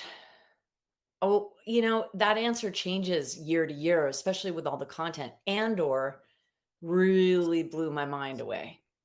I gotta say, Andor like took my breath away. Clone Wars, Clone Wars, took me on a journey and really helped me get through a lot of things, like, so much so that when I met Ashley Eckstein, I was sobbing, which was like, it's not good to ugly cry. I was definitely not professional. She was so sweet. She came to the Rebels record, and she brought us sweatshirts from her new collection, and I was just like, "Oh my god, when you left the Jedi Order," I fully lost my mind, but, uh, yeah, it's really, I mean, I guess Empire, of course, if we're going to talk about the films, but Clone Wars is just something that's very personal and sacred to me. Yeah. So if I had to pick in terms of animation, it would be um, Clone Wars, and Andor was mind-boggling in its Yeah. excellence, in I my view. agree. Funny, I mean, I agree. All the properties have their own, certain Yeah. they excel in certain things, but it's crazy to me that I like Rogue One. I just it was Mhm. so genre breaking for me, and then for Yeah. Andor to do the same thing in a series form, I was just like, wow, like Yeah. that's Mandalorian. I mean, all these, Yeah. all these great stories out there. It's incredible. I don't know. I mean, who doesn't love a Jedi? Who doesn't love a Sith? But something about these stories too that are away Yeah. from those, right? Like the bounty hunter Mhm. side, the resistance side. Like I find those Yeah. interesting. They're I agree. fascinating. I agree. Yeah, I mean, I love them all. So again, it's really hard to choose. It really is. absolutely, They're absolutely. all So, great. okay. So let's talk about you for a minute. Mhm. Give us a sense, and I've done my research. I've not stalked at all. I've learned. I've read up on you. Okay. But give us a sense of your background. Where did you come from? How did you find yourself doing this kind of work? Well, as I said, I'm an only child. I grew up in Los Angeles with two parents who were in different parts of the entertainment industry. Like I said, my father was a news reporter. My mom, her name is Joan Van Ark. She was on Knots Landing in Dallas as Valine Ewing. And so she modeled a kind of femininity for me that was really focused from uh, the outside in, if you will. And I was always wired to seek from the inside out. So I felt like I never fit in here. And the minute I could get out of here, I went straight to England to study. I cannot believe I convinced my parents that they should let me study in England. That was, I mean, I don't know, man, maybe they just wanted me out of the house. But I went over there and I studied at the National Youth Theatre of Great Britain. And I'm a huge Anglophile and have Union Jacks all over my house. And so began my love affair with going to London. And I have lifelong friends who live there, but big fan of the theater. And again, it's storytelling. And then I saw the Star Wars movie when I was 10 years old. And that to me just changed my life in terms of, first of all, Princess Leia was a version of female that was like, I want that. I tried to, do my hair just like her and all that jazz. But I finished high school here, ended up going to New Jersey, Jersey strong, going to Princeton. I had majored in English. I thought I was going to major in anthropology because I loved studying the theatricality of religious ritual and the sacred nature of theater. And then I tried the religion department and they thought I was nuts. And I landed in the English department because I could view all those aspects of culture through books and plays. And I said, all right, I'm going to read every book I ever read so I can tell every story to be told. And then a friend of mine, Matt Roush, who's an amazing actor, he needed a scene partner to audition for NYU graduate school for acting. And I was like, bro, I got you. Let's go. So I ended up getting in and not Matt. And I was like, yo, that sucks, dude. However, I was like, wait, 2,000 people applied and only 20 got in, and I was one of 20. I was like, maybe I should do this. I don't know. But I didn't want to be an actor like my mom. But I thought, all right, I'll go to graduate school for acting because I'll learn how to talk to actors. Like, I had a great time. I went to school with Billy Crudup and Robin Weigert and all these amazing actors who Kevin Carroll, they're all working. You go to Apple TV or HBO Max, you'll see them 24 hours a day. Every day it's like, hey, there's that guy, Ben Shankman, he's on Billions. Hey, look, there's that guy. They're everywhere. Um, and ended up ultimately finding a place in the world of voiceover, having done a one-woman show that was like a sketch comedy thing, and a voiceover agent said, you might do well with animation." And that was 1997, and CESD Talent in Los Angeles signed me. And I kind of stopped doing the on-camera stuff only because I started booking so much in voiceover and I was not available because, if you book an on-camera job, you sit in a trailer, you Hmm. wait for the gaffer to like I don't know what he's doing, whatever it is. And like, meanwhile, you could have done like 40 voiceover jobs while you were sitting in the dressing room. So my voiceover agents were like, you're kind of at a crossroads here and you got to strike while the iron's hot. If the love is coming from voiceover, you might want to just go with that for now. So I did. And here we are. It's 2023 and I don't have an on camera career. I basically have just been reading English out loud and hoping to help small children. So, that's kind of where we're at this point. Yeah, yeah. We always joke with the voice, just sitting in a room, making up funny voices and getting paid to do it, playing make believe. Exactly. Yeah. That's Yeah, and awesome. it's kind of how I've always told stories. Just eh, in terms of, well, you can't really understand how someone said something if I don't imitate how they said it. It's sort of like a form of journalism. Maybe it's how my dad lives in me, but in a way, I've just been doing impressions my whole life. And so now, when I get voiceover auditions, I think of who I know, who the character is like, and then I just do an imitation of them. And 9 times out of 10, most of the stuff that I have booked is based on someone I know, imitating them, because I know exactly how they respond at any situation. Hera in Star Wars Rebels is the only character that isn't based on anyone but me. That's 100 grand, the best parts of me. And I just decided to be vulnerable at the mic and do that. And I'm really happy that it worked out. So That's incredible. Yeah, we're learning all types of behind the scenes secrets. I love it. Keep going. Hey. Uh, from Scott in the chats, he wants to know.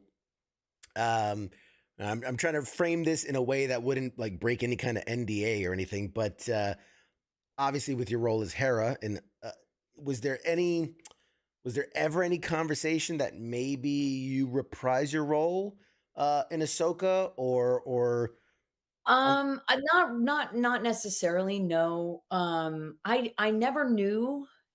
I thought if I were gonna have an on-camera career, that if Dave Filoni co-signed me saying, "No, Vanessa did this character for 4 years, at least let her audition."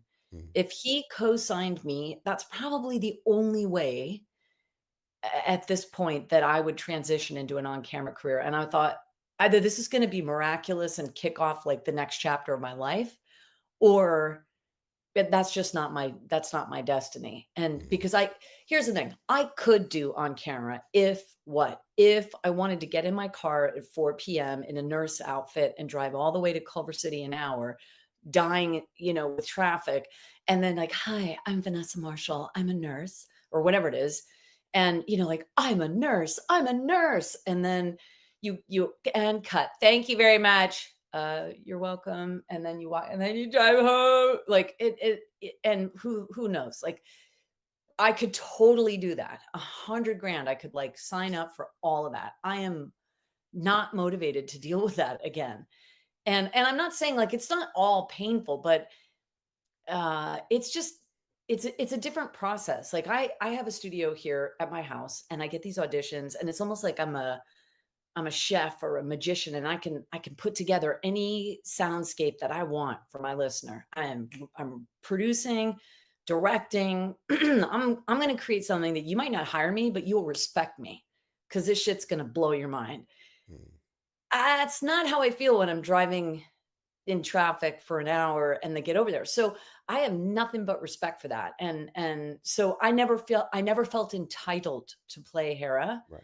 I earned those frequent flyer miles back in the day and then transitioned to voiceover. But for me to think that I can just like waltz into the on camera world, it's a completely different trade Mm, with utilizing different skills. It is the same, but equally, I'd say that when on camera actors come into the voiceover studios, it's very different for them to relax in front of a microphone. And it's just as revealing mm. with moments of silence. It's just a different experience. So anyway, I really hoped that it would miraculously occur, and it did not. So, but I'm really grateful that they got someone who's completely amazing to play Hera. So I can't wait to watch it Yeah. and just celebrate it. I'm so excited. It's So going to be great. I hope so. But the second part of that too was uh because I know if you were, you wouldn't be allowed to say, but any chance you'd ever have like a cameo? Because a lot of times they'll pay homage to certain people in the. No idea. Yeah, no, maybe that would happen. I don't know. I haven't gotten the news flash on that, but that would be incredible. That would Yeah, be amazing. Maybe that's another version of what I just yeah, described where, it might not be a full blown on camera career, but like a fun day on set. I don't know. I would love it. I don't expect it. I don't feel entitled and I wouldn't be upset if it never happened. I would be grateful. I'm grateful for everything I've already done and happy to assist them further in storytelling in any way they would choose to hire me. So, that's awesome. So you're yeah. you're open to the opportunities if they were to arise. Oh, hell yeah. Definitely. Awesome. Awesome. Yeah. Question from Jeff. He says, speaking of behind the scenes secrets, were there any that you know of, I'm assuming, behind the scenes secrets about his favorite Rebel scene when AP5, the droid, nearly breaks out into song? Were there any favorites for me along those lines? I mean, any favorite Or scenes or any behind the scenes antics? Anything well, happening? I've told this before when Jason Isaacs came. We were all, we were all trying to be good girls and boys and minding our P's and Q's, and he was like, what's this closet?" And he went over and he, like, flung the door open, and he found the miniature golf set, and we were like, "We've been here for how many years, and we never even thought to open the fucking cupboard." I don't know, pardon my language, and so, dude not only, like, goes into the cupboard, he sets up, like, a full golf course in the thing. Freddie was irate. Freddie was like, "Who is this guy?" And the audacity. And I mean, that's the worst Freddie impression in the world, but you feel me. He was just like, "What is this guy's malfunction?" But it was perfect because the Inquisitor is meant to drive Kanan up a wall. Mm. And so he would do a putt and then a line and then a putt. And Freddie was like, "Ah," it was genius. So that was a fun behind the scenes thing, but I mean, I've told that story before, and then, of course, whenever anyone would get hungry, I would run to the kitchen and I was like the mom of the group. I don't have kids, but, I'm like, "Yo, your stomach's growling. Let me go get you a banana." And so that became our thing, and then I created these whole there's an artist in England who has a stormtrooper with a banana as a gun because their aim is so true. Sure. Not so much. But anyway, I got shirts with that image printed on it, and that became like an inside joke. And I gave those away to people, and certain folks online received them. And but there was just a lot of love and family, chosen family feelings there. It was awesome. Nice. But That's yeah, awesome. that's some behind the scenes nutrition information for you. Absolutely, absolutely. One last question from the chat. So I'm gonna preface this because I ask this question often, and it's usually like, oh, it's what was your first big purchase? That first. But I'm gonna spin it that because everybody always goes like, oh, I started saving, or oh, I bought my car because I needed to get around. What's the first thing you splurged on? What was the first selfish? I'm gonna buy myself a thing that I didn't need. New York Giants 50-yard line tickets with the full buffet, like a total dick. I ate Wow. everything. It was a complete waste of money in terms of like, "What are you doing?" I was like, "This is it for me." And I was like on the 50-yard line. I was like, "G-Man for life." Yeah. We are gonna get along when we're done here. I got some stuff I want to show you. We're gonna get along just fine. That is not a Okay. waste of money at Uh, all. no, Uh, but I mean, I could have sat in like different seats. I didn't need sure. 50-yard line. I didn't need to have like the baller buffet. I could have easily been at the game and supported the team, but I was like, "Bro, I got this." Like I said, my friend Donna in New York, she's like true, like we've been Giants fans forever. And I was like, "Bitch, we are going to this." And like I got us a car and we were just like, it was that's when I felt true success. Hey, nothing Yeah. wrong with that. I love it. I absolutely love it. You're doing it right. You're doing it Yeah, right. we had a blast, dude. It's like those memories, you just Those are for life. It was worth every penny. It's not a waste of money, but you understand it's not prudent spending. Absolutely. No, no, not at all. If hey, G-men for life, go big blue. You know, if you're gonna spend money, spend it on Yes, the blue. yes, I'm with it. yes. Uh, so okay. Let me ask you. So my God, what is happening today? You have portrayed numerous memorable characters throughout your career. Is there any particular character that like just holds a special place in your heart? Not necessarily that it was the most popular or most loved or anything, but just for whatever reason, it is just right there close to your heart. Well, two come to mind again to keep the theme of me not answering a question with one answer. When I got Mary Jane Watson in Spectacular Spider-Man, I freaked out. I love Spider-Man. Again, huge Marvel nerd. And some of the movies at the time, I wasn't sure what was happening. And you know, they were excellent in their own way, but to be given a shot to portray how Mary Jane supports Peter Parker through discovering his power and keeping it in balance, to me, that was like that was the luckiest experience in the world. And I love working with Greg Weisman. I obviously doing Young Justice, playing Black Canary, also cool. But another random role that was like, yeah, was Rick and Morty playing Ruth Bader Ginsburg. That was next level as well. I was gonna say we kindred spirits because like, if I didn't say that I didn't enjoy Spider-Man myself, I Okay, mean let's go. it's kind of weird how much we have in common. I'm just I like saying it. I like it. I like it. it's weird. It's weird, man. Another alternate timeline. I feel like the different dimensions were the same person. I don't know. I love it. I love it, dude. I love it. I was actually going to ask you too about. It's so funny that you would answer that because I was going to ask you about that 2005 playing Mary Jane Watson. Just again as Yeah, a spider file myself. sure. It that you know that's there. I can't think of a more iconic partner. You know, that's like Lois Superman level, right? That Mary 100%. Jane, you know, Yeah. Invisible Woman, you know, Mr. Fantastic kind of level. I don't know. I think that she's such a powerful woman. That's. I was like, when I was a kid, I was like, that's who I'm gonna marry, Mary Jane Watson. That's who I'm marrying. You know.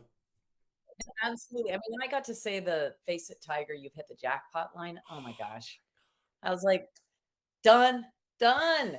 So grateful. Yeah. That's That was a so funny awesome. story because I remember I got the call back and they said, "Do you want to hear your audition for reference?" I said, "Yeah, sure." And they said, "Vanessa Marshall is Mary Jane." And then they turned it off and I was like, "Bro, it's not helpful. Where's the read?" And they're like, "Oh no, the read sucked. You got it in the slate. So go ahead." Nice. Oh, thanks, guys. Like, so I basically like tried to riff off of the slate that I had done, which I guess is what I tried to do in the original audition. But you know, you just never know because some companies don't want you to slate in character, and other roles you might book just by the way you slate. Slating is saying your name in character. Yeah, given FYI. the preliminary information for the read. All I'm saying is thank God I did that. You know. That's awesome. Anyway. Obviously, so we were talking about Metal Gear Solid Con earlier. Obviously, one of your big characters is Olga, and I'm not even going to try to pronounce Gergalovikovich. Wojciech, I don't know, buddy. Gerlakovich. I don't know. I'm not Russian. What can I say? I know. Yeah, me either. But that's the 2002 Metal Gear Solid 2, yeah, Sons of Liberty video game. When you book that, I mean, obviously at the time, Metal Gear Solid was legendary, even before Part 2 came out, but nowhere on the, you know, what it is today, which is 20 games deep or whatever it is, movies and animes and comic books and all that. So did you realize at the time just how iconic of a franchise it was and or would be? No, not at all. No. And you know, I call it being a good dog. I was trying to be a good dog. Oftentimes good dogs don't book jobs because like I don't know, everyone's a good dog. They want the good dog who's like a little something else. But I remember I was trying to do like perfect Russian accent because I spent 3 years in drama school, aging, practicing this like really thick. And they were like, can't understand a word you're saying. Could you lighten? We're so thrilled that you did 3 years at NYU, Tish. That's totally apparent, but can you calm down right now? I said, yeah, sure. What do you need? And they were like, why don't you pretend that she's like left the Soviet Union for quite a while and it's not quite as thick. I was like, oh, okay. So I don't know, maybe I wasn't doing a great job of it, but I had to lessen it. And that was actually true when I played Black Widow for Avengers Earth's Mightiest Heroes, Natasha Romanoff. Um, she also had an accent that was apparently too thick. Oop. So anyway, but anyway, we went in and we dubbed, and I had a great time. I learned a lot and a valuable lesson to not try to be so authentic all the time. And here we are today, and we're going to be celebrating it on July 15th. So if you like Olga, come on out. And then Dr. Strangelove, and we've got the boss coming. We've got Lori Allen coming. It's totally bananas. Yeah. I never would have known. And I'll never forget when I saw, I think I had a PS3 back in the day, and I saw the Konami credits and, sort of the interstitials that it was just, at the time, it was earth-shatteringly, profound as far as the animation goes. I've never seen anything like it. And on today, PS5 is like a whole other experience. It's even better, but back then it was pretty magical. I'm curious with a game like that. I'm trying to take myself back because I played it. I was like a day and day release guy. I played it, and there was a lot of controversy with that game in that, people bought it to play as Solid Snake, and after like a little tutorial level, you're now playing this character Raiden for the rest of the game. 100%. Do you recall? Because if you didn't know much about the game, or you just kind of went in cold, and when the game came out, did you understand all this controversy? Did you understand like why are people hating on this game? No, and I don't believe we were dealing with social media so much back then, so I wasn't even aware of much of it. At the time, I was addicted to playing Madden football. And you know what I mean? I was like, I can't trifle with this Solid Snake dude. I was like, too much ta. I'm like, for whatever reason, I would play the Baltimore Ravens because their defense, I could like literally eat popcorn and not even pay attention, and kick serious ass. But and I was playing NHL, so I didn't really get into the game back in the day. Whereas now, we're going to be streaming this Thursday and every Thursday straight up until July 15th. If you guys want to come hang out on Twitch, it's the same as my Instagram handle. It's at Vanessa Marshall 1138, which is an ode to George Lucas's first film. Those of you who got that. But I did just get a text from Amanda, the very same girl who, or woman, she's a full-grown woman, an adult. Amanda said that we can 100% do a fan ticket giveaway. So I'm not sure how you want to do that, whether it's virtual or in person. So I don't know how you do fan giveaways. Okay. We'll coordinate. All right. We're gonna structurally coordinate and make sure we most impact out of it. Right on. Sounds good. But we got the green light. Awesome. So you kind of mentioned earlier, you've alluded to a lot of the characters you've played. I looked over your IMDb page, and wow, like you said, 122 voices in games, and then there's the movies and animated movies and the TV series, and like I was literally trying to like, okay, what am I gonna pick that we're gonna talk about? I'm like, oh, she did. Oh, but okay, but there's this one. Oh man, but there's so much. I literally do not have enough time. And oh my God, we're running short on time as it is too. I just looked at the time. I'll have to come back. I'll come back. We should do like a recap of the event Absolutely. after. Or something. Oh, absolutely. Without a doubt, we'll make that happen. So let me pick one or two, just because I know we got to get you out of here on time.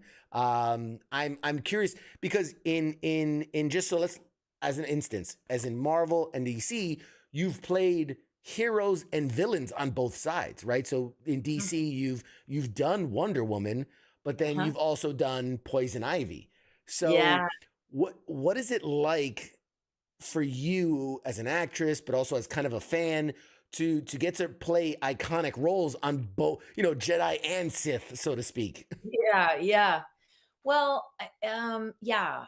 Another interesting Marvel character that I played was Gamora because she sort of transitions from the dark side and sort of Right. seeks redemption with her new chosen family. But what was that like? It was phenomenal. I hoped to bring all the best parts of myself, like I did for Hera, to Wonder Woman, to just be available. I took a class with Rob Paulson, and Rob said every time before he gets in front of the mic, he says, "God, help me get out of your way." And and I remembered that all of our self criticism and self doubt and all these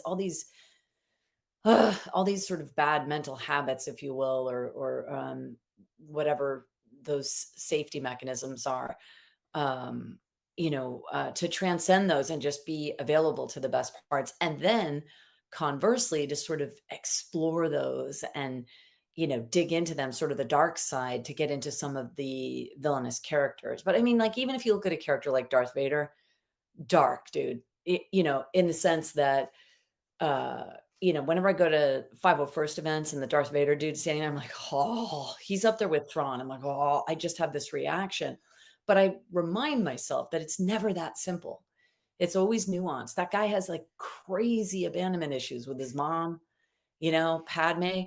Sure. Dude's recovering from pain. And it's never as simple as like, oh, he's just bad, all bad. Like everyone's doing the best they can, and sometimes it's a scarier version. So I love finding that sweet spot to find their humanity. And sometimes they're not human characters, but you know what I'm saying. I Sure. really get into the complexity, and I love researching the history of the roles because they are so iconic. I have different encyclopedias for Marvel, for DC, and I look at the different iterations, the different versions over time in the different comic books, and love to nerd out on research and then forget it all and just go to the studio and have fun. Nice.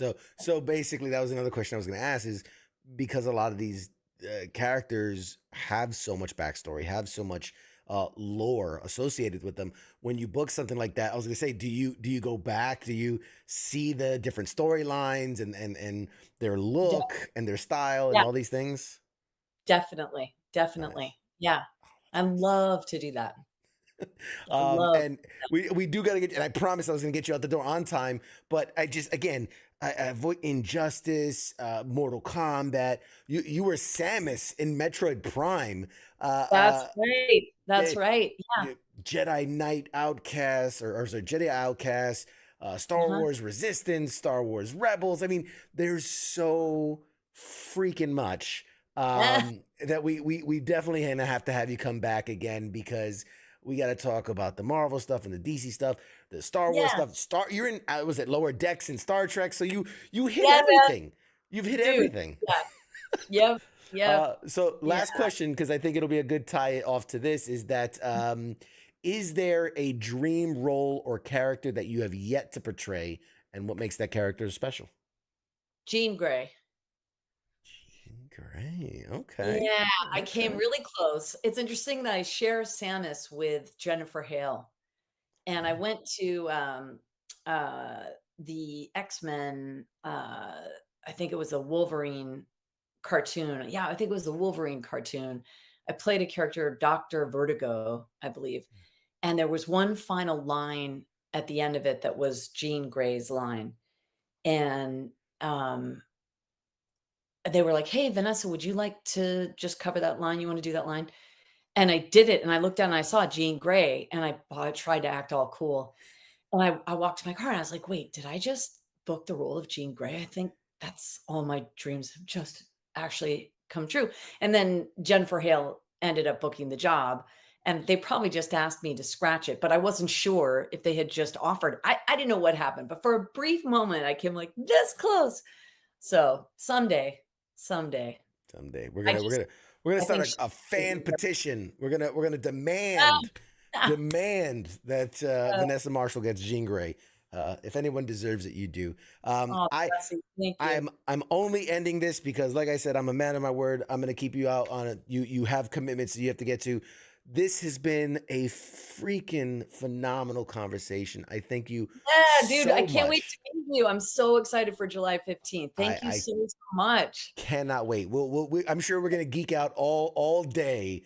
Yeah. To, Dude, I know. I think they sat us next to each other. We're just gonna be like, yeah. we're gonna can't nerd wait. out all day. I'll leave you the last few seconds here just to say goodbye to the audience, and then I'll toss us to a break. All right. Thank you, everybody. Lots of love. Thank you for having me. All right, we'll have more from Vanessa Marshall soon when we do our part 2 and when we do the convention. But guys, stay tuned. We'll be back right after this. Shots.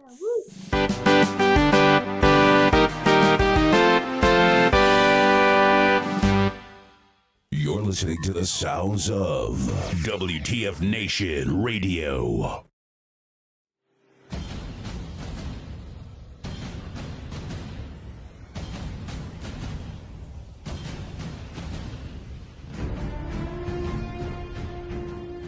Hey, you there? Yeah, it is right, you. Let me ask you something, alright? Where the hell do you think that you're going? Oh, would you think because the show's going to commercial that means you get to just walk away? Well, CQ asked me to pass on the little message, alright? And it says, I'll be back.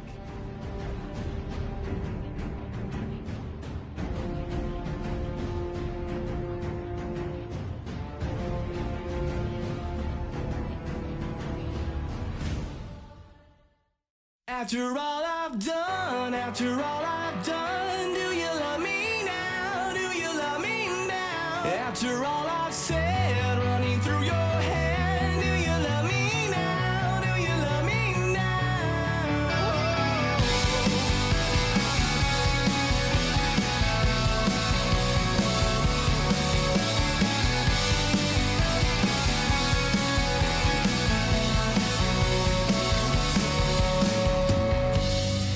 And if I told you everything, I bet you cry and run away.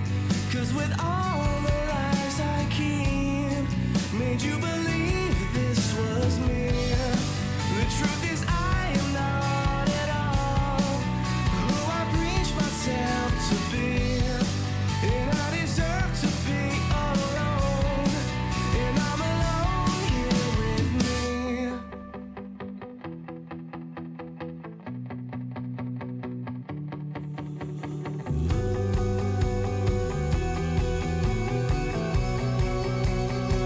And after all I've done, do you love me now? Do you love me now? After all I've said, running through your head, do you love me now? Do you love me now? And if I told you everything, I wonder if you would believe that with all the ways you've tried, I couldn't change my selfish needs. And with endless love from you, I took for granted everything. And I deserve to be alone here with me.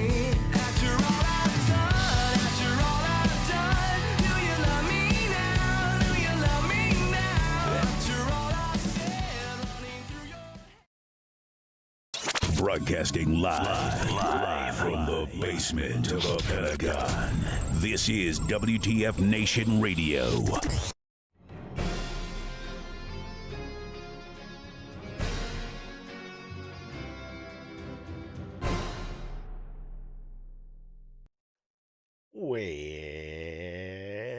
Welcome back to Pop Culture Warrior. Oh my God, how fucking awesome was Vanessa Marshall? She is absolutely the coolest person ever. I mean, she likes the right stuff. She likes the right football team, obviously. Okay, she likes the right superheroes. I mean, she's phenomenal. She's phenomenal. Absolutely amazing. I cannot wait to meet her in person and to celebrate Metal Gear Solid and to do that at the convention. It's going to be an incredible time. I'm literally over the moon. I thank you everybody who participated and asked questions and commented. You guys are absolutely awesome. I don't know what else. Like, that was such a high that I feel like anything else we could do right now would only bring it down.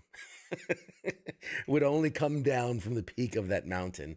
But that was so much fun. We definitely got to. She has such a resume that, I mean, we could talk for hours.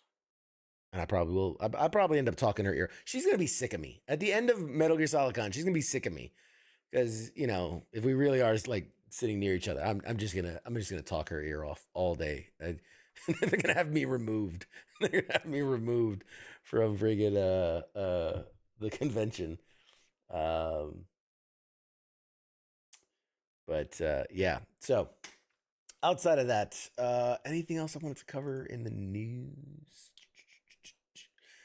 Let's see. We talked about that.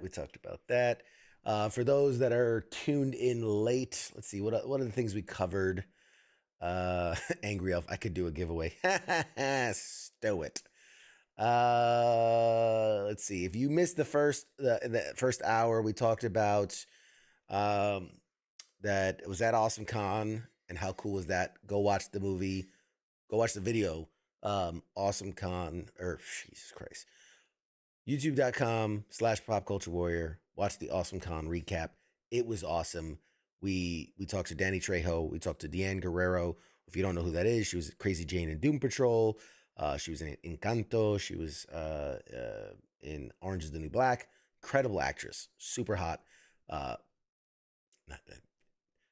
objectifying. Super hot as in her star is on the rise. We talked about giveaways. Giveaways are coming. So that we already have, I've got a code for 6 Days in Fallujah, the PC game. We now have digital tickets to Metal Gear Solid Con, and a lot more is coming on the way. So we'll be doing lots of giveaways. Talked about The Flash and the review of how what could have been a 4 or a 5 out of 5. Unfortunately, it's about a 3, and that's being generous. We talked about The Flash. We talked about the Craven trailer, which is just fucking sad. Heath wants to talk about the missing submarine. You know what? I'll give it a couple minutes. Now, typically, I stay out of, adult news. I stay out of real news or politics or any of that stuff because, you know what? The world is shit. And it makes me happy to just talk about nerdy shit and geek stuff and whatnot. So, but I would be lying if I said I wasn't absolutely fascinated with this story. For those that don't know, there is a company. It's like a research company that basically built a sub, one of a kind kind of thing, that could go down and study the Titanic, basically face to face. It goes down like 13,000 feet into the ocean and studies the Titanic. And one of the things they do, and I guess it's a way to mitigate some of the cost, is they sell tickets so like rich people can ride along with the scientists. So there'll be like the sub pilot and then like 2 scientists and then like 2 super rich people, taking a tour. Typically, I think they said it's like an 8-hour round trip. Like it takes 2 or 3 hours to get down there. They spend like 2 or 3 hours, and then it takes like 2 or 3 hours to get back. The sub left, and then within 2 hours, it lost communication with the home base or whatever it is. Now, it's fascinating because there's I hate to laugh because it's not funny, but there's almost no way that this doesn't become a tragedy or is not already a tragedy, because understanding that best case scenario, they've lost power, lost communication, and were able to return to the surface and are just bobbing along the surface waiting to be rescued. Because here's the thing, in that best case scenario, they're literally above water, they're bobbing above water. They can't get out.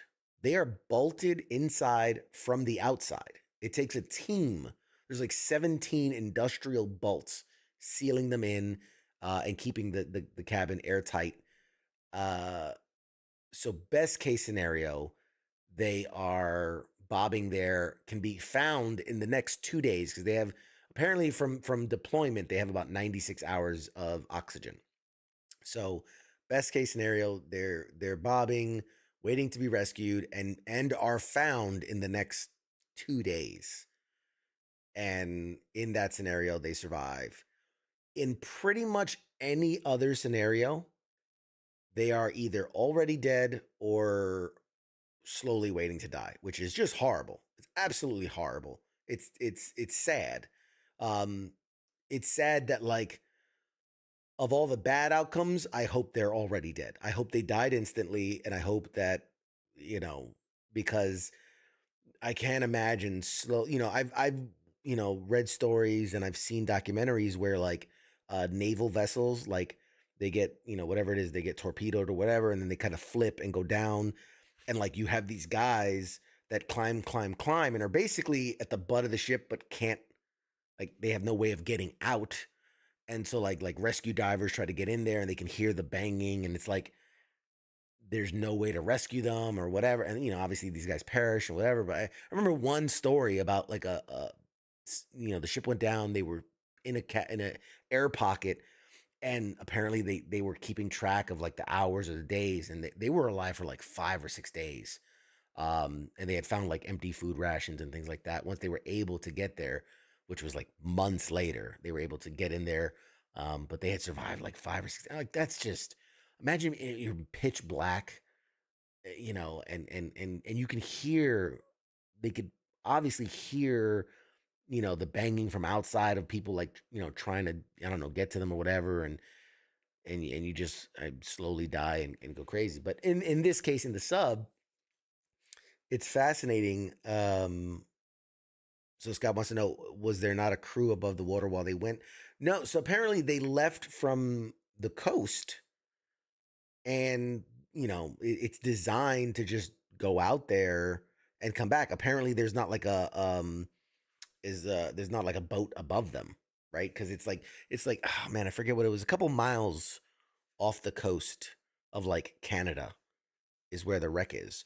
And so I guess they didn't need they didn't need a boat to launch off. They just launched off the coast. So that's why they're not really sure exactly where they are. And so some of the outcomes are that, they went down to such a pressure that something wasn't correct, right? There was some gasket or some bolt wasn't on. And once they hit a certain depth pressure, a leak happened. And once a leak happened, that pressure just crushed them and killed them basically instantly. That's one possible scenario. Another possible scenario is that they made it down. They got tangled with something, right? Something is holding them, because this capsule, this sub, is designed with like 7 different features to rise out in an emergency situation, right? Like the propellers, but then there's like ways that they can ditch their weights. There's ways that they can put air into these like balloon things that pull them. So there's like 7 different ways they can make it to the surface. So the fact that they haven't, or if they have, they haven't been spotted yet, but the fact that they haven't indicates either they were killed instantly or they're stuck down there. And now the other thing is, everybody's so stressed out about the air and they're going to run out of air. If it's a situation of where they're stuck down there and they've lost power, they're going to die a lot sooner, because at that depth, without power, there's no heat. Without heat, they're in sub-zero temperature water. So it would just take a day or so to be cold enough that they would die from hypothermia. So, I mean, it's really, it's sad. Uh, you know, again, and you know, it's never like somebody dies. It's never it's never a happy thing. It's never a good thing. But you would think like, you know, when you're doing some type of extreme like, you know, paragliding and fly shoot through a canyon gorge, and you hear, oh, this guy got in and crashed and died. And you're like, well, you do some crazy shenanigans. Some crazy shenanigans happen. Um, but like, you know, these were just scientists. They were scientists trying to study the wreck. Obviously, there were some rich billionaires hanging around, which, you know, goes to show you money ain't can't save you in every scenario. Because that's the thing, like, and that's the other thing I saw was people were like, well, why can't the military come rescue them or something? I'm like, dude, our military subs are not designed to go beneath like 6 to 800 feet.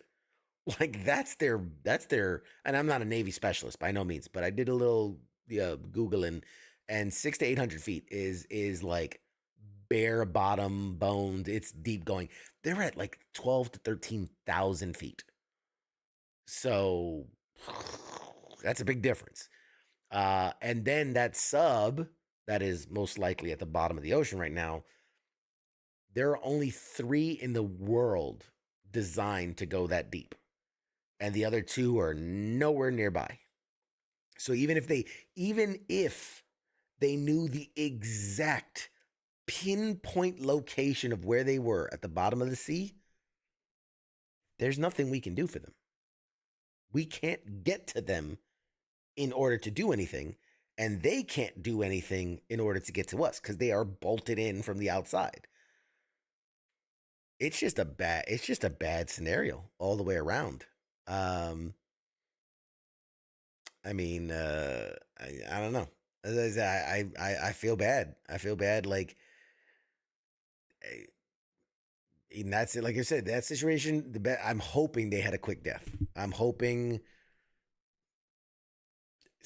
a window cracked or a seal cracked, and they were all killed instantly. Because I think the worst way to go is to know it's going to happen, and you just have to sit there and wait for it. Like that's you know, I don't know. That's call me crazy, but like, you know, everybody's like, what? I'd love to know when I'm gonna go, but it's a whole different thing when you gotta just sit there and wait for it. Uh yeah. So a bit of a bummer. Who asked for that? Was that Heath? Heath, you asked for that? Yeah, a bit of a bummer. But you know. Angry Elf says breaking news. HBO and Universal have reportedly joined Marvel by dropping out of San Diego Comic-Con. Something's going on. Something's going on. I was talking to somebody earlier about this, and it's something, I don't know. I don't know. Something's happening.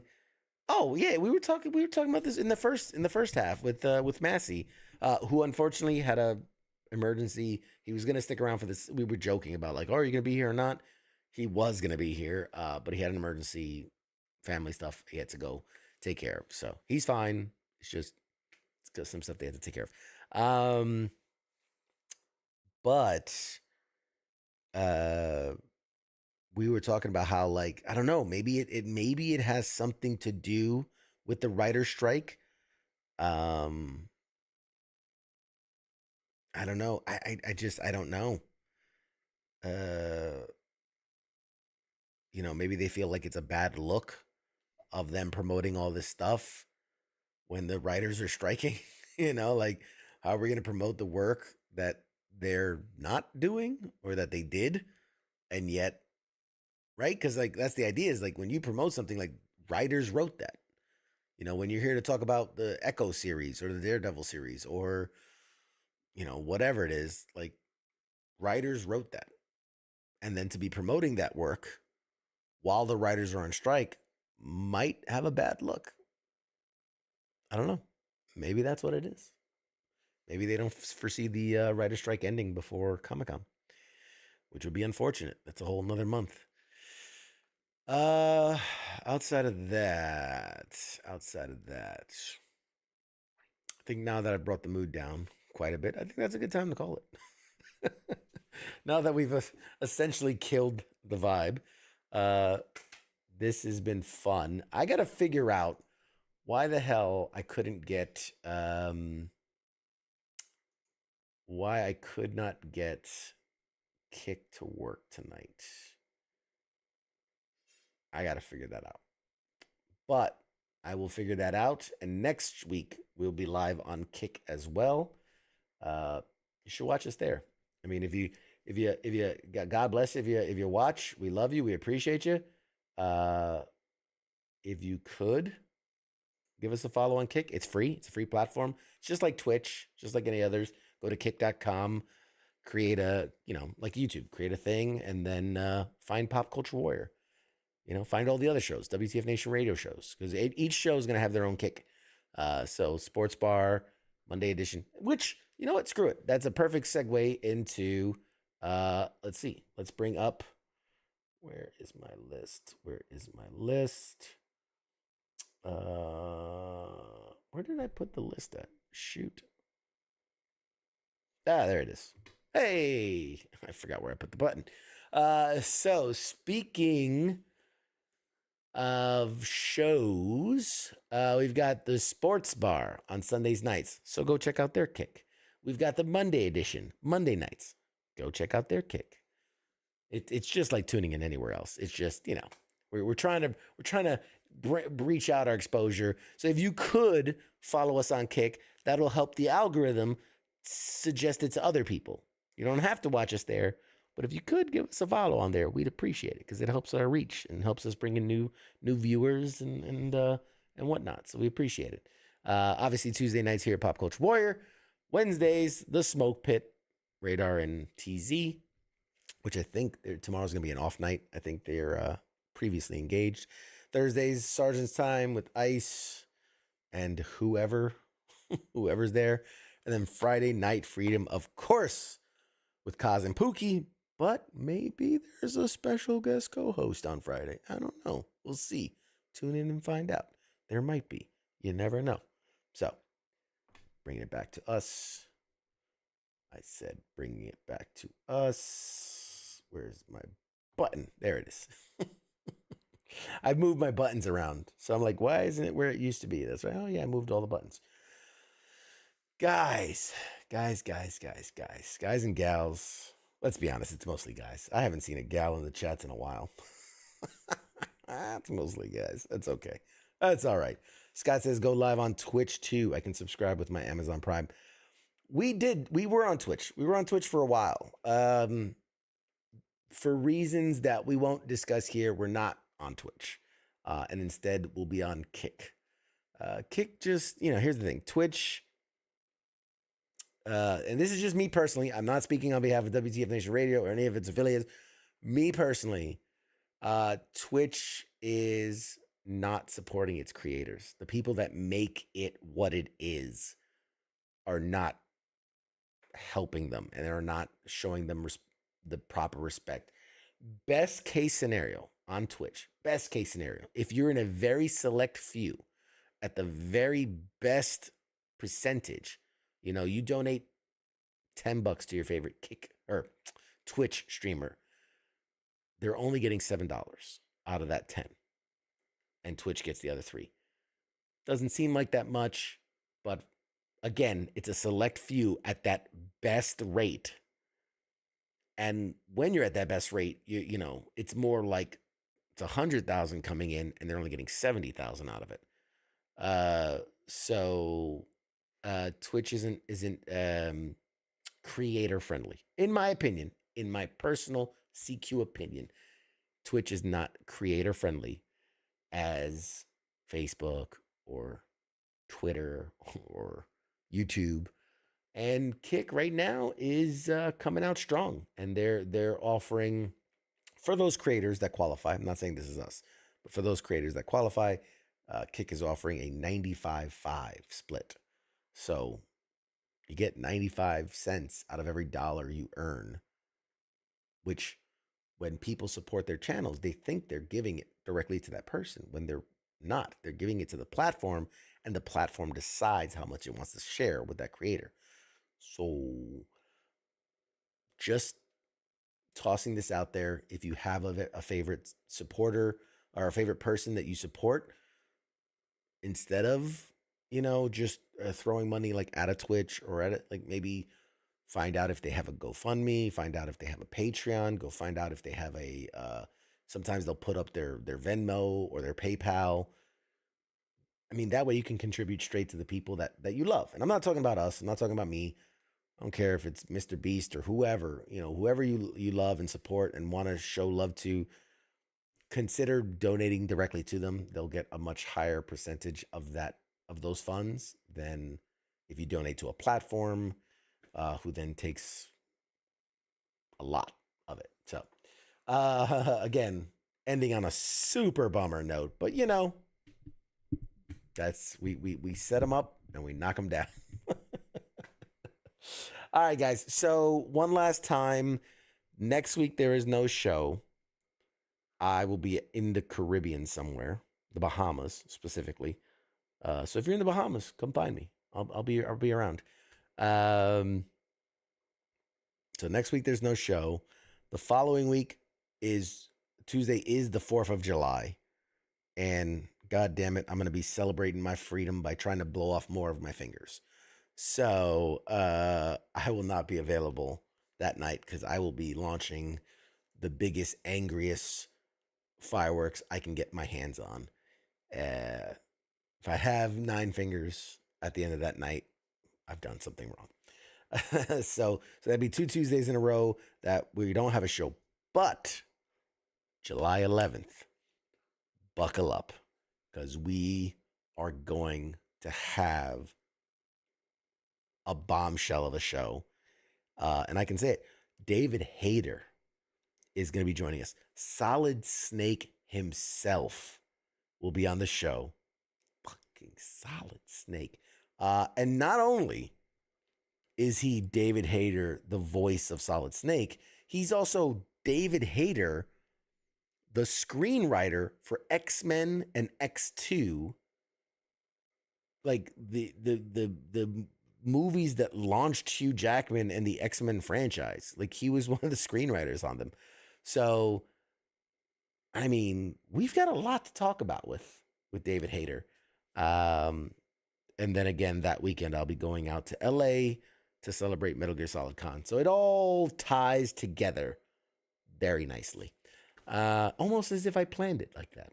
Crazy how life works out. But thank you guys for tuning in. Thank you for watching. Angry Elf, Grooming and Reviews, Heath, Jeff, Scott, all you guys that are still hanging out. Pete, love you. Appreciate you. Thank you for always tuning in. Thank you for always being here. I'm really excited because we got some pretty exciting stuff coming up. I feel like I always say this, but I always mean it. We're bigger, better things are right around the corner, and I'm very, very excited. Some stuff I haven't even talked about. There's like, for everything I've announced, I'm sitting on a handful of things that I don't want to talk about yet because, we're still working it out, but very exciting, very cool, very amazing things right around the corner. So, yeah, keep an eye out, and we'll see you guys on the other side. Good night, y'all. Shots.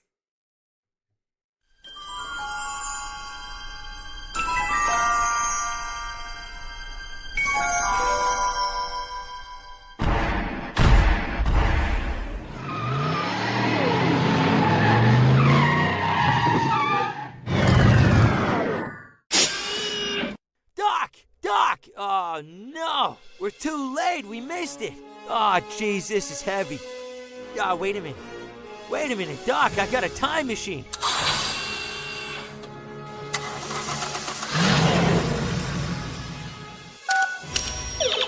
I'm just gonna punch in the coordinates. Pop Culture Warrior, Tuesday night, 8 p.m. Eastern Standard Time on WTF Nation Radio. Now crank this bad boy up to 88 miles per hour.